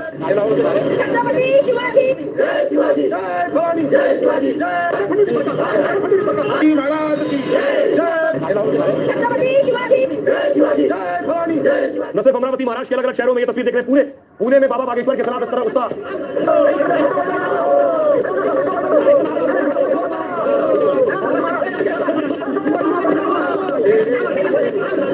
पुणे के अलावा नागपुर देखिए था, नागपुर में भी उनके खिलाफ प्रदर्शन हुआ है। लोगों ने उनके पुतले जलाए।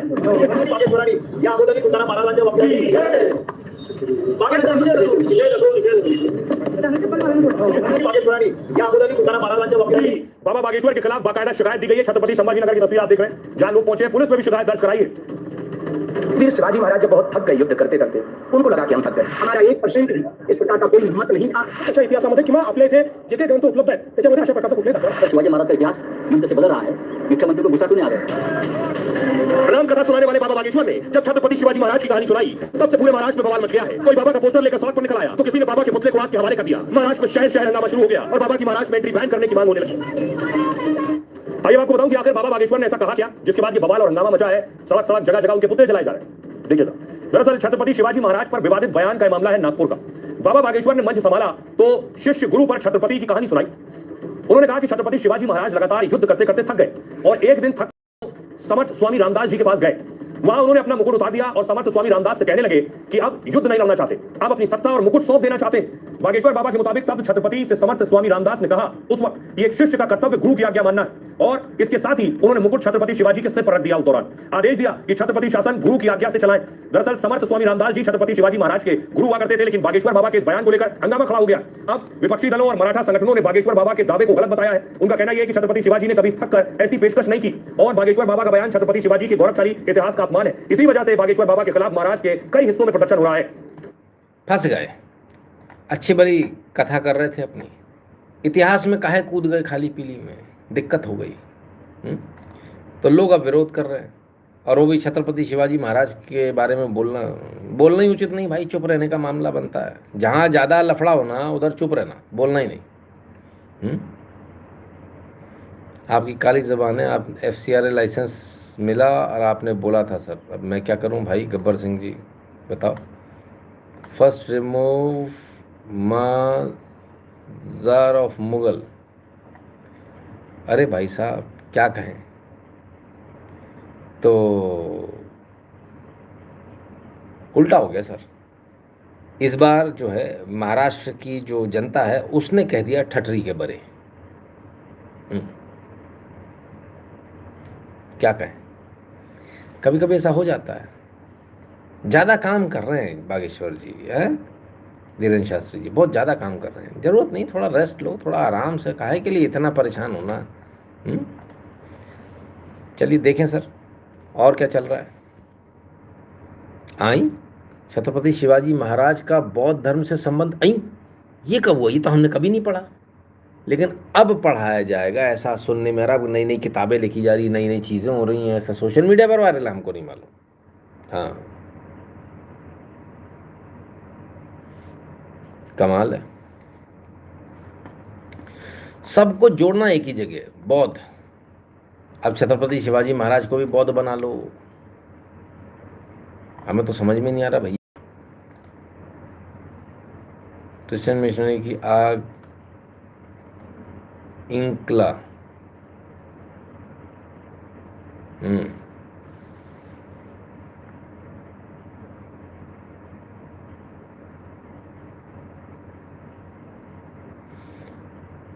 तो क्या कहें सर, गजब स्थिति। जहाँ मन आ रहा सर वहाँ जो है अपना एजेंडा चला दो।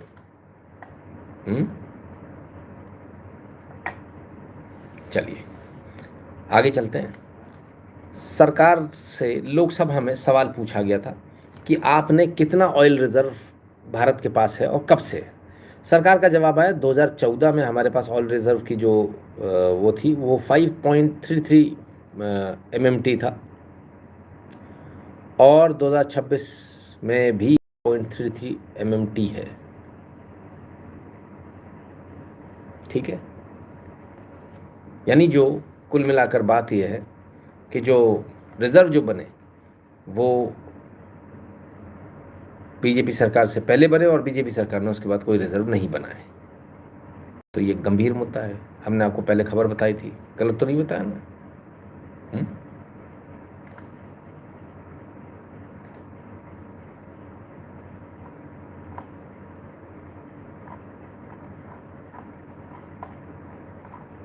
चलिए और आगे चलते हैं। और कुमार रवि जी हैं, कहते हैं आपके दिखाए गए मुद्दे गर्म हैं। बीजेपी नेता प्रवीण जी अपने सरकार को आईना दिखाए। एक पार्टी एक दशक के ऊपर सत्ता में रहते कुछ नहीं कर पाई। कहते तो क्या हुआ, क्या ऐसी चीज़ है? और बड़ी खबर है, जी न्यूज की खबर पर हलचल तेज हो गई है। बीजेपी के सांसद प्रवीण खंडेलवाल ने बयान दिया, एमआरपी के पैरामीटर तय हो।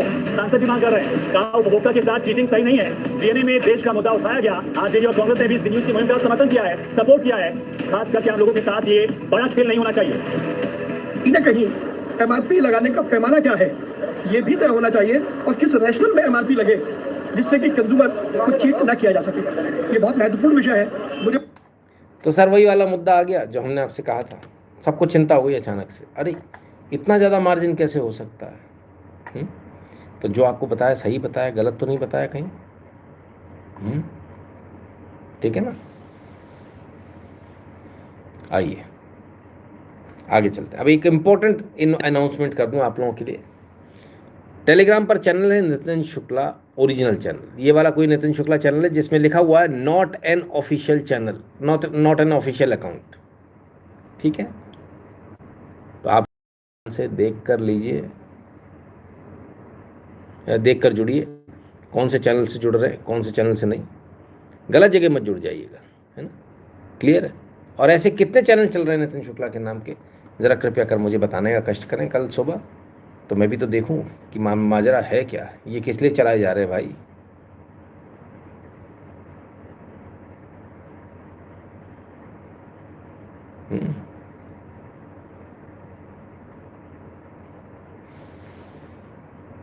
तो ऐसे फर्जीवाड़े भी चल रहे हैं, इनसे भी आपको बचना है।